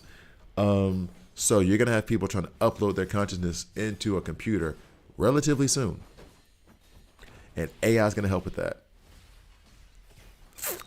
And having to say that to my daughter terrified me. Apparently, Disney's working on a live action reboot of Gargoyles. Glad to get new Gargoyles content. I'm not thrilled about the history with like that's. I was happy until I saw the word live action. It's like I want them to just update and not just. I know you have to add new stories and stuff, but like I'm showing her X-Men and Gargoyles right now, and the quality of the animation. And I know they did not put a lot of money into animation back then because they didn't need to. They didn't have a generation of kids who were from that and plus technology who were like wanting high quality animation. We were cool with what we got. Now animation is incredible, absolutely incredible, and they put a lot of money into it because they realized you can make a lot of money off this, right?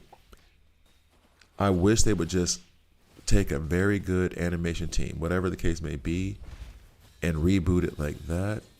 Take the older episodes, maybe like remaster them some way and get them to look a little bit cleaner, especially with X-Men, and do that. Live action adaptation. Is it supposed to be a movie or a series? You ever heard of the different types of civilizations? I did, but I haven't gone into depth on that. 0, 1s, and yeah, I heard, and actually relatively recently. So much so that it might have been on this stream. I feel like I've heard that relatively recently. Yeah. But I've never gone in depth in it. Yo, can you share a link to that? Because that would be something that would be interesting for me to read. Can you just shoot me a link in Discord about that? Because I would like to read about that. Because I do remember hearing about that. All right. Soifon and Yaruichi are, they're doing the damn thing. And I'm happy with it. Gargoyles 97. Exact Spike, you a damn genius. Yes, why didn't I put that 2 and 2 together? And why didn't they put that 2 and 2 together? Do you want me to hide that message so you can go talk to some kind of Disney exec and be like, yo, look. Before I even give you this idea, I need you to sign this piece of paper. You ready? Because it wouldn't be 97. Gargoyles 95. Sup? Holla at your boy. Please give me Gargoyles 95. Please. Disney, if you're listening, you're not listening. If you're listening, they ain't listening. If you're listening, can I get Gargoyles 95? Please? Oh, and can I also get Darkwing Duck 96?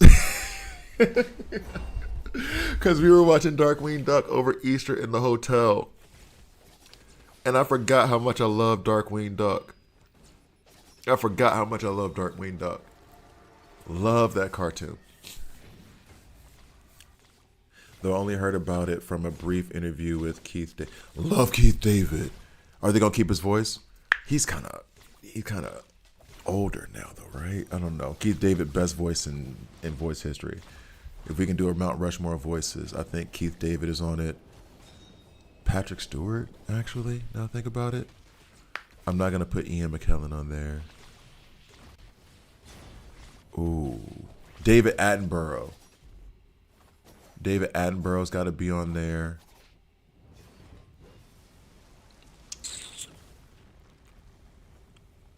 Kevin Conroy. Mark Hamill. Joker, shout out. Wolverine, shout out. He was the voice of Wolverine in the video game on Xbox forever ago.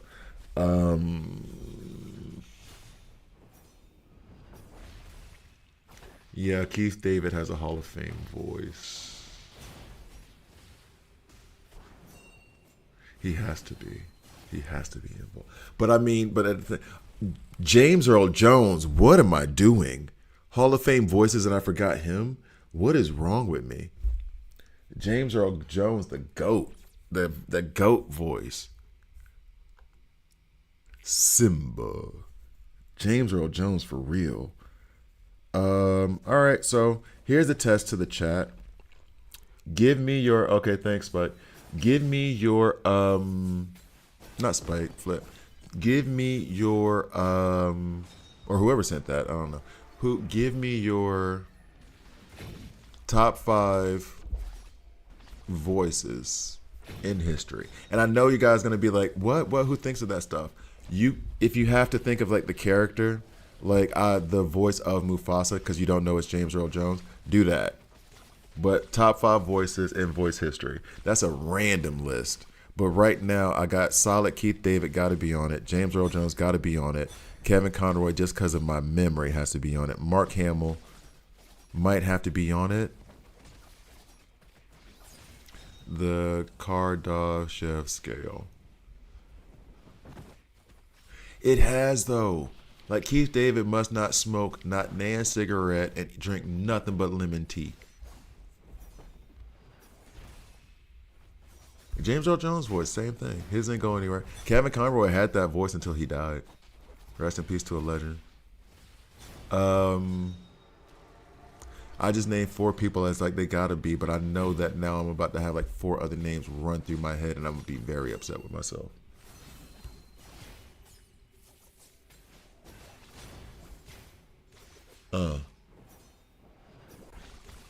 James Earl Jones, Morgan Freeman. Oh my God, I can't leave Morgan Freeman off the list.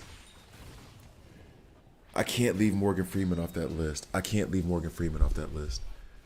No, I can't leave Morgan Freeman off that list. Shoot. So right now, James Earl Jones. Am I gonna have to leave Kevin Conroy off the list?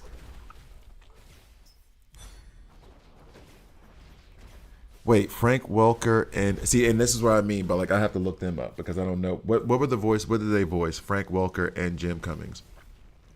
They weren't Batman voices. If we're no, who were those last two? This is an interesting conversation. This is a realm I've never gone down before, so I'm interested in this topic now. Damn, you got to keep Morgan Freeman. You messed up my entire list by oh my God, oh man. Because honestly, Morgan Freeman, I just want Morgan Freeman to come to my house and read me bedtime stories. If he ever does he do audiobooks? Oh, Stephen Fry has a good voice. And I do listen to a lot of his audiobooks, but I wouldn't put him as like a Mount Rushmore dude. Samuel L. Jackson has an energetic, active voice. I would not put him in my voice Mount Rushmore. I love his voice, but he's not touching. He's not touching Kevin Conroy. He's not touching Morgan Freeman. He's not touching Mark Hamill. I like his voice a lot. And his voice for what he does with it and in the roles he plays, you're 100% right. But like, I don't know if I could put him up there with them legends. Like, I mean, be real. Are you taking off James Earl Jones for Samuel L. Jackson? No. Morgan Freeman? No. Kevin Conroy? No. Mark Hamill? No. I mean, Mark Hamill played both the Joker and Wolverine. And that Joker laugh that he did, I will hold, is still the best Joker laugh. Mark Hamill's Joker laugh. You do know it's recognizable. And the thing is like it's a good voice. Like his I'm pissed off voice is amazing. Because it's like it gets high pitched, but it's not. It gets gravelly, but it's not. It's like it feels like he's really mad and he's really about to do something to you. It's a good shout though. I'm not saying that I'm wrong with Samuel L. Jackson. I just can't put him on that Mount Rushmore given who we just talked about. Damn. You really hit me in the chest with that Morgan Freeman flip. I can't believe I didn't even think of him. That hurts. No, Denzel, no. You're thinking of for me.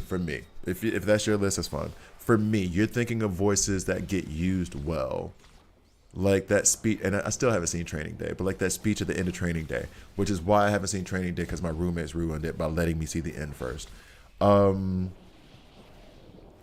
He's using his voice tremendously, but he's not a voice actor. Samuel Jackson's a good actor, and he utilizes his voice. Denzel Washington is a good actor, and he utilizes his voice, and they're used well and perfectly within that situation or whatever. But his voice is good because of the acting.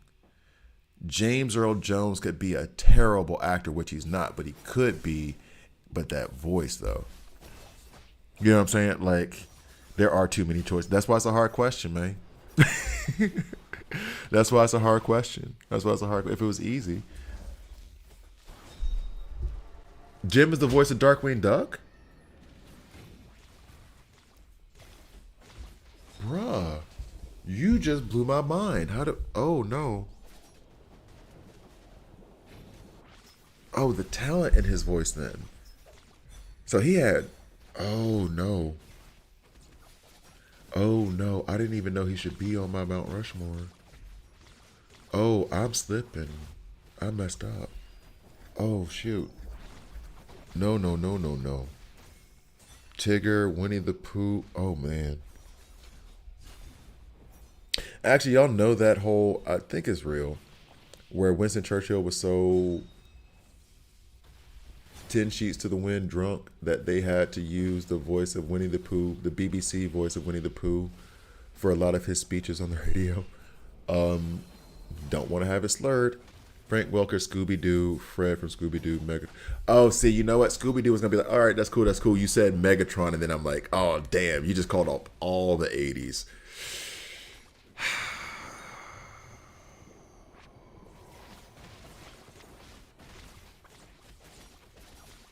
Oh yeah, that happens a lot though. They use a lot of They did the same thing with Bart Simpson. Bart Simpson was a woman's voice. A woman voiced Bart Simpson in the, at least in the original like 30 seasons. I don't know about the last 30 seasons of The Simpsons, but there was a woman's voice behind Bart Simpson. I cannot remember her name. Save my life right now. Damn. Jim and Frank. I need to put them in my. See, but that Spike, you done messed up my whole list now. Because, and I hate to put it this way, but I gotta be real about it. What's more important, legendary voice in terms of Keith David, Goliath? You know what I'm saying? Like he was the voice of Spawn in that HBO series for Spawn. Like that kind of passion, gravel, strong, deep voice. James Earl Jones, Mufasa, obviously Darth Vader, or the range that you get from Jim Cummings and Frank Welker. Because I'm sorry, Scooby Doo to Megatron, that's range, dog. So are you talking like? I'm trying to think of a. Like the power of a voice, like Adele, or like the range of a voice, like Mariah Carey. Which I'm not saying they can't do each other's thing. Don't get that twisted. But you know, like Adele is not going to get to the heights of Mariah Carey's voice. And I don't know that Mariah Carey can get to the depth of Adele's voice. But at the same time, I think Mariah Carey's range is in her prime. Her voice is, you know, she's on, it's, you know, going. But like at her prime, her range of where she could go is larger than the range of where Adele could go in Adele's prime. I love talking about singers' voices like you talk about NBA players. I love that. Anyway, so like, are we putting like range, or are we putting like power? That's what I'm confused with. What is the criteria? The criteria is your criteria. The criteria is your criteria. So whatever, if you say, Flip, if your list has Denzel and Samuel Jackson on it for like because it's recognizable and you know who they are, but like if somebody walked up behind you and they spoke, you're like, that's Denzel. That's you. It's your criteria. My criteria right now, I had it and now I think I lost it because Spike done messed my whole world up. Because now I'm trying to consider, because the voices that I was naming, they were, I mean, Mark Hamill had range. Again, he went from Joker to Wolverine. Like he has range.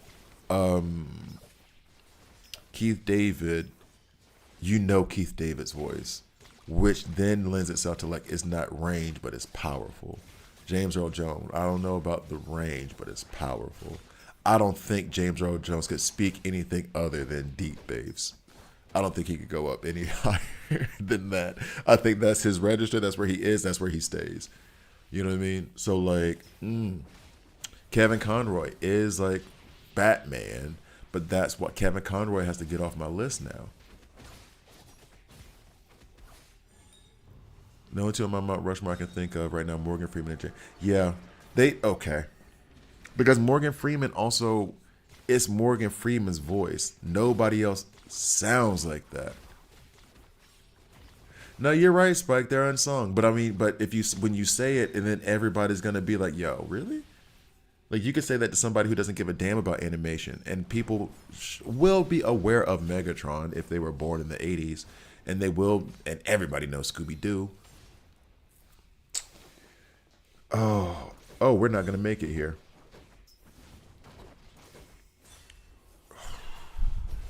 Now I got something to think about for a minute. It also goes to like, and I think Flip, this is maybe where your criteria wants to go, because I do have a deep voice, I have a deep register. Like I love my voice. Although I hate hearing my own voice, which sounds ridiculous. I guess the Mount Rushmore is, what would you be envious of? Like, what would you want to be able to do with your voice? Right? So, what is pleasing to you, or what would you want to do? I'm sorry. If I had Morgan Freeman's voice, if I had James Earl Jones' voice, easy. But the range of like the Frank Welker and the Jim Cummings, I know the name Jim Cummings. That's nothing to sneeze at. That's nothing to sneeze at. Spikes put a bug in my head. Now I got to think on it for a minute. Going to need a much bigger mountain. I'm saying, bro, we're gonna have to go to Mount Everest.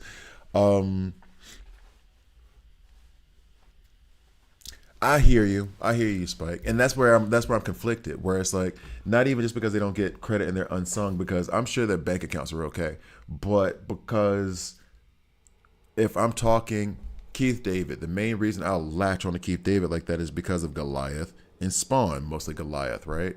And so that just takes me back to like my childhood.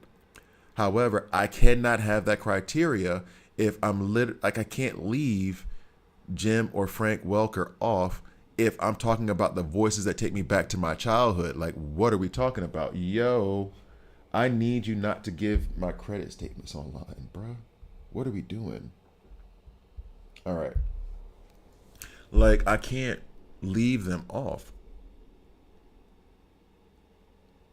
From Lex Luthor to Mr. Krabs. Not as impressive, but still good. Because honestly, they're just both cranky. I'm being funny. They're just both cranky characters who are trying to shoot down their hero, shoot down a hero. That was just me making a really bad dad joke. Man, that put something in my stomach now. How much do I have in terms of this so I can try to buy some Nexus? Oh, that is a difficult conversation. I don't know. I forgot even where I'm trying to go right now. My brain is so stuck on this whole. Sorry, I got to refocus. Hold up a sec. That has my brain like all messed up. Like, it really has blown my mind. Because now the criteria that I was using the criteria I was using to put Kevin Conroy on has knocked him off.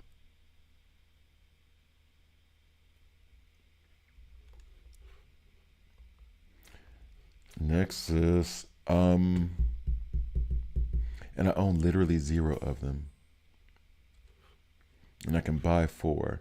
And the Battle Pass is dead. So, and I don't even think the Battle Pass gives you Nexus, does it? No, the Battle Pass doesn't give you Nexus.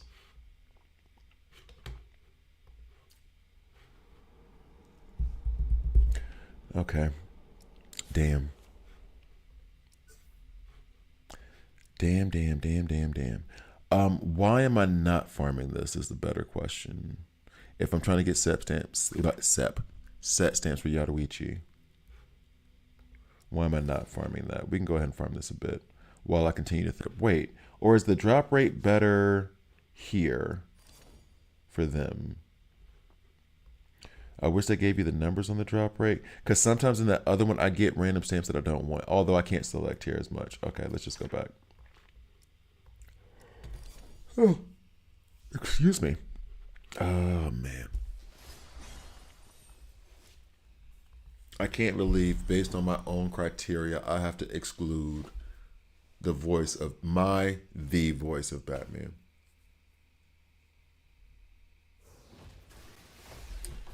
Damn.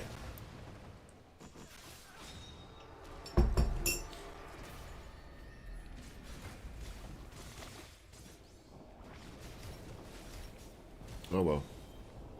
Anyway, hey, can anybody tell me if Seven Deadly Sins is off of maintenance right now? Maybe they got done early. Doubt it. Because now the idea is that I am going to actually those offices don't really. I mean, they open at 8:30, but you never call an office at 8:30 because they just getting in with their coffee and just checking their email. Ain't nobody really focused. I'm gonna try to call them at 9. It should be very short calls. I need to follow up on some stuff, and then HP. No thanks.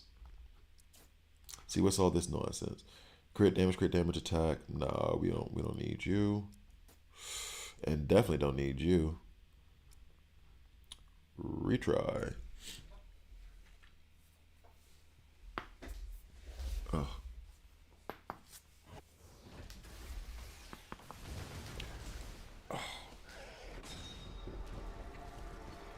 And we have not included, albeit they tend to get limited, any voices of anime characters yet. And you know there had to be people doing multiple voices for those, especially in the 90s.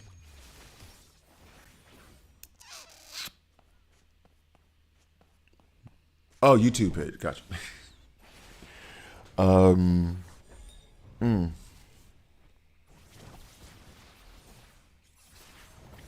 Okay, so what it appears to be right now, as I'm giving an update, Michael Keaton's Batman as the voice. No, I like Michael Keaton's Batman as Batman. Don't get that twisted. He was really really good.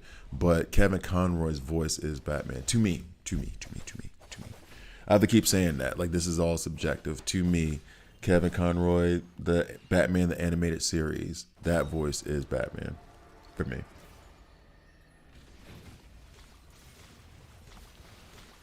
Just like as much as I love Jack Nicholson, yeah, that's right.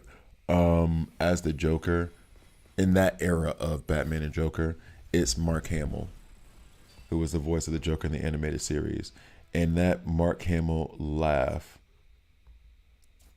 it'll put chills up your spine. If it was outside of like an animated like thing, why are y'all giving me this crap? Like outside of an animated thing, that voice, that laugh, especially when I think about Mask of the Phantasm, and everything is blowing up around him, and the Joker's just on his knees, just doing that insane laugh, like, yeah, we about to die. Like, that is, put it this way, it's animated, it's cartoon, it ain't that, but tell me, if you were like walking at night, Mel Blanc, that was, I do know that name. That was if you're walking out at night, give a damn how big you are, and you hear that laugh behind you. It's nighttime and it's that laugh, like you walking through the park just chilling, trying to get home. You ain't got something to eat from McDonald's, from kebab shop, whatever. You headed back home, just a walk, 9 o'clock, 9:30. It ain't even crazy dark, and then somebody laughs at like that behind you. Dude, yeah, Mel Blanc. Yeah, okay, yes, yeah. Right, okay. I was about to say that name sounds way too familiar. Yeah, I think those are one of the unsung heroes that Spike is referring to. Where, but at least I recognize that name for some reason. But if you heard that voice behind you, that laugh behind you, I'm out. Whoever laughs like that on a normal in like a normal setting is I murderer immediately. I'm out. Deuces. I don't even. Here's the thing: if you laugh like that, I don't care if you are like 4'2". I don't think I can fight you, because that is the laugh of a person who is deranged, which means you don't give a damn about your own life. You will kill yourself to kill me. I am out of here. I'm gone.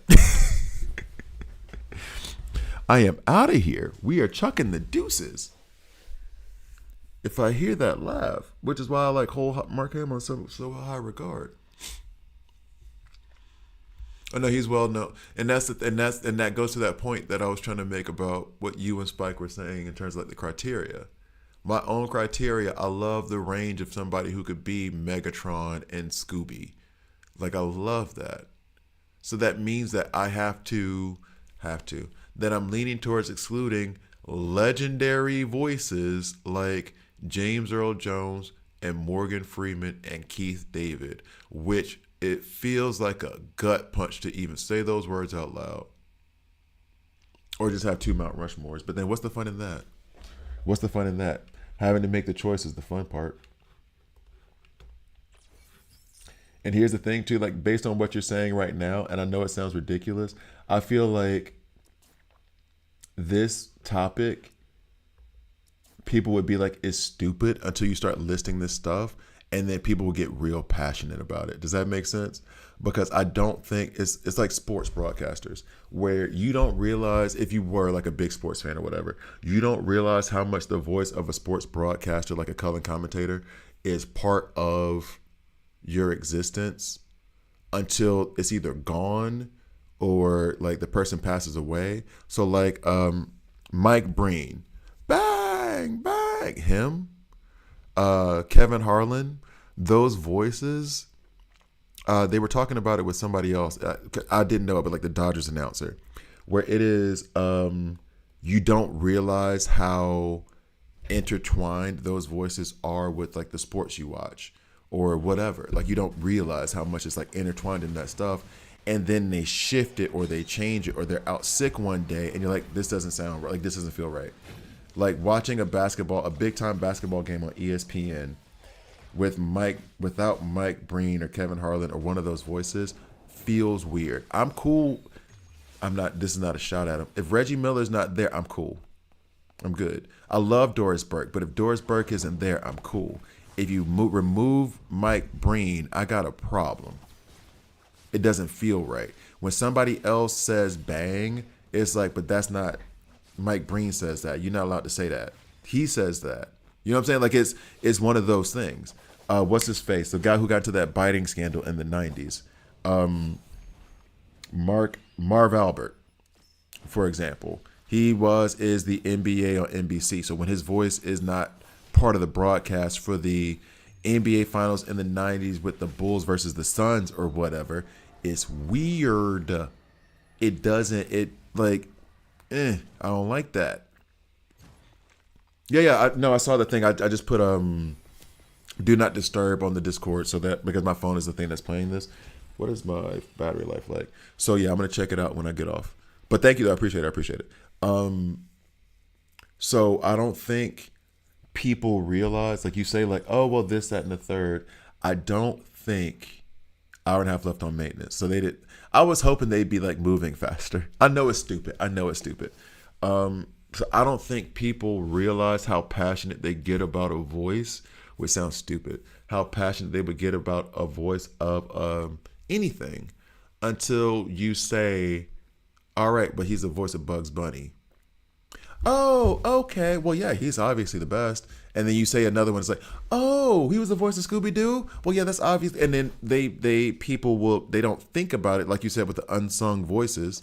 People don't think about it. And then they're like, but wait, yo, why don't I know this dude's name? Hold on. And that's what just happened to me now. I think I think you could get people to legitimately be upset and fight. This might be okay. Crit damage, crit rate, ultimate charge. If I can get rolls on crit rate with the strike, I think I might be good with this piece. How much time do I have left on this thing? Or do I just empty my coffers? Why not? Yo, what? Bruh. There we go. Alrighty. I'm not using my Jade for that. Confirm. We can get another couple of who's this? Or one more. That was worth it. So I don't think people would know. And so then if you start like presenting the voice of Scooby-Doo, the voice of Bugs Bunny, the voice of Tommy from Rugrats, the voice of Bart Simpson, who's better out of those four, people would start to fight. You don't realize how passionate you would be about it because you don't really realize how much voices matter to you until it's like presented to you in that way. That was a quick fight. Hmm. Actually, perfect example of it, and this is where like me living in Switzerland makes a difference. My ex is Italian, and so whenever we would want to watch a Disney movie together, and we would watch it in English, sometimes, especially when we first started dating, I would switch it and put it in Italian sometimes, because for her, hearing the English voices of Disney characters was weird. It always threw her off because she's growing up watching The Lion King in Italian, and that Italian voice is what she identifies with listening to over and over and over again when she watched Aladdin or whatever. So then for it to turn around and you hear it in English and the voice is different, it bothered her. And not in the way of like, I can't watch this, but basically in a way of like she couldn't watch it because it was like, this isn't like, it's bastardizing her childhood. Whereas like in Italian for me, same thing. That the voice of the genie is Robin Williams and that's who it's supposed to be. Not for her though.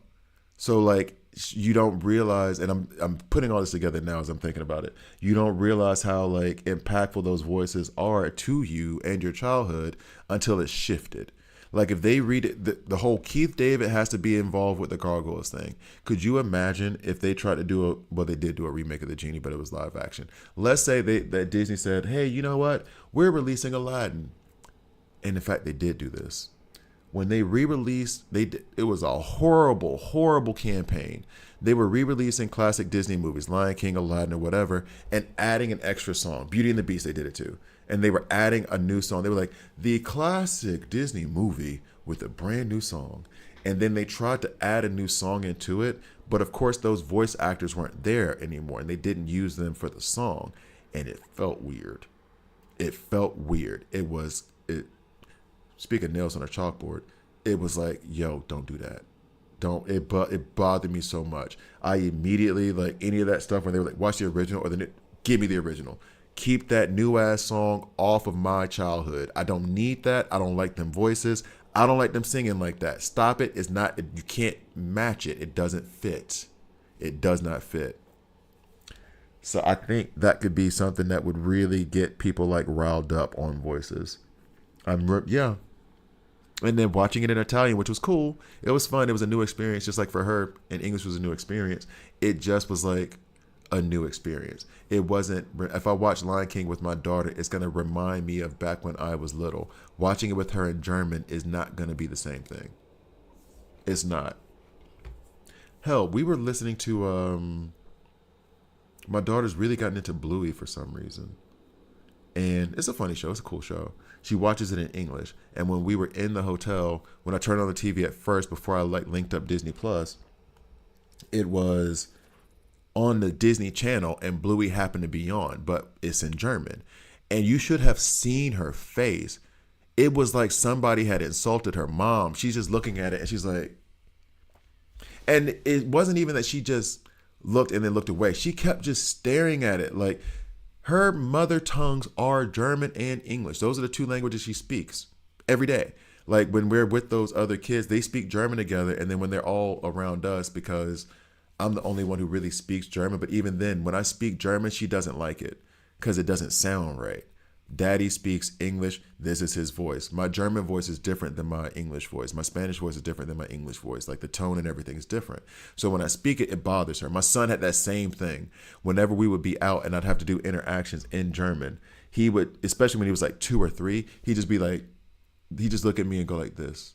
Because it's not okay. It's really not okay for him. He really did not like it. Where's my official? I don't get none of that. So like voices have a massive impact.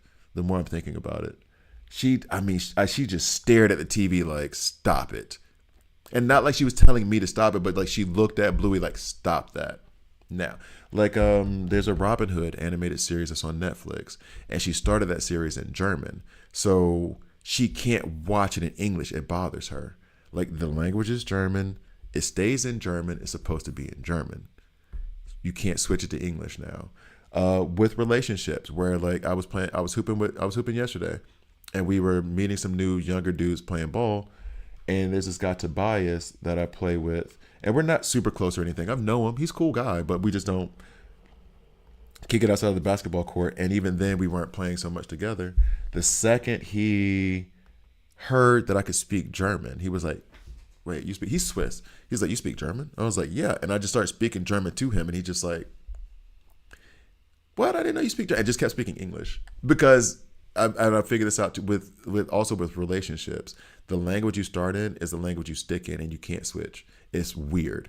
But if you were speaking to someone, I meet somebody at the hospital, right? Like when I was working at the hospital, it's a hospital in Switzerland. So a lot of those relationships started in German.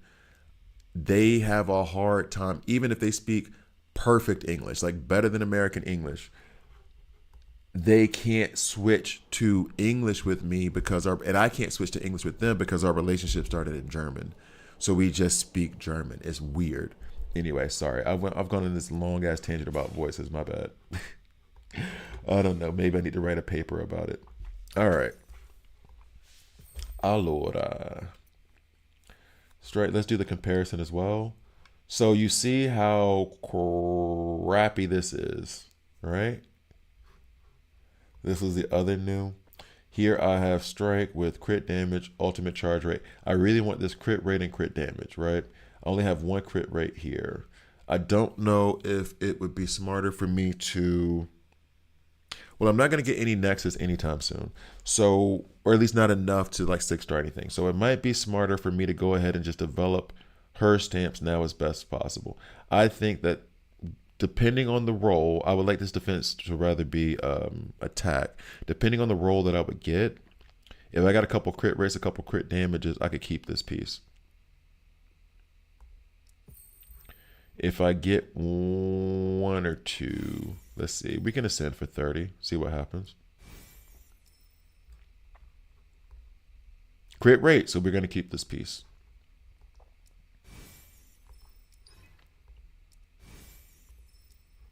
Ooh, crit rate again. We're keeping it. We keeping it. Lego. And then defense. Okay. Select all. Andiamo. So right now I'm gonna do this, but I want to just check. I don't know why I like doing this so much. I like seeing how the stats change. So it's 43,303. And that's gonna go now to... Oh wait, and also, well, I'm just gonna get an increase in crit regardless, because that was only 7.6 and now it's 11.5. Bet. So now to see the impact, eyes are itchy. 44,019 from 43,303. And then this one, I think, or no, was it this one that needed to be replaced? Crit rate. Actually, though I don't like this, I'm getting a good amount of crit rate, and this spun on 2 crit damage. I think I'm keeping this piece. If I find something else that's just remarkable and legendary, I'll switch it up. But I think I'm keeping that piece. And then this one is the ultimate charge rate. Ultimate charge rate. What do I don't think I want ultimate charge rate on this. What are the, and this is going to be a stupid question. What are the possibilities on this one? I can't get, I had a image, I think, that told me what kind of stats you can get on the third piece. If I could get crit rate or crit damage as the basic stat, but I don't think you can. I think this is only ultimate charge rate and alignment damage, right?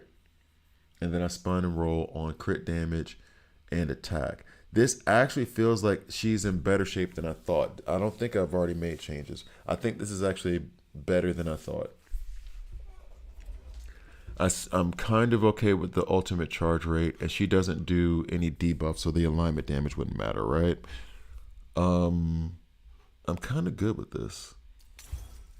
I guess if I see something better, so really I just need to do that one piece. If I see something better, I'll shift it up. Well, no, now she's my 4th most powerful character. Forgot also she had the optimization. So no, she's good. I would like to 6R some of this stuff. I speak English, I swear to God. I like to 6R some of her stamps, but given the fact that her core stamp is literally Ascension 5, it's maxed out, I think I'm in good shape here with her kit. Okay, that was not nearly as much work as I thought it would be to fix her stamps. And then what is her crit rate at? Now this is where you can get more specific, or at least where I'm going to get more specific. Crit rate is at 44.1%. There's going to be more crit baked into her kit. Wait a sec.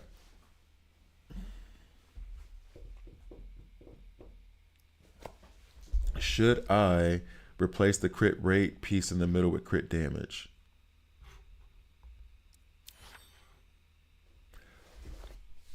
Excuse me.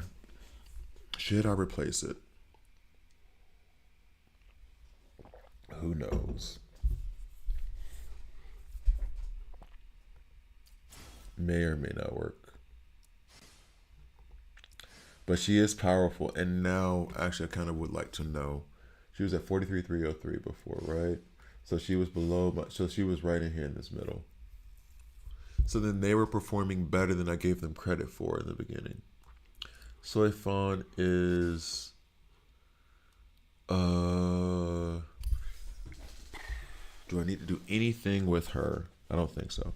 So guys, what I think I'm about to do now is I'm going to sign off.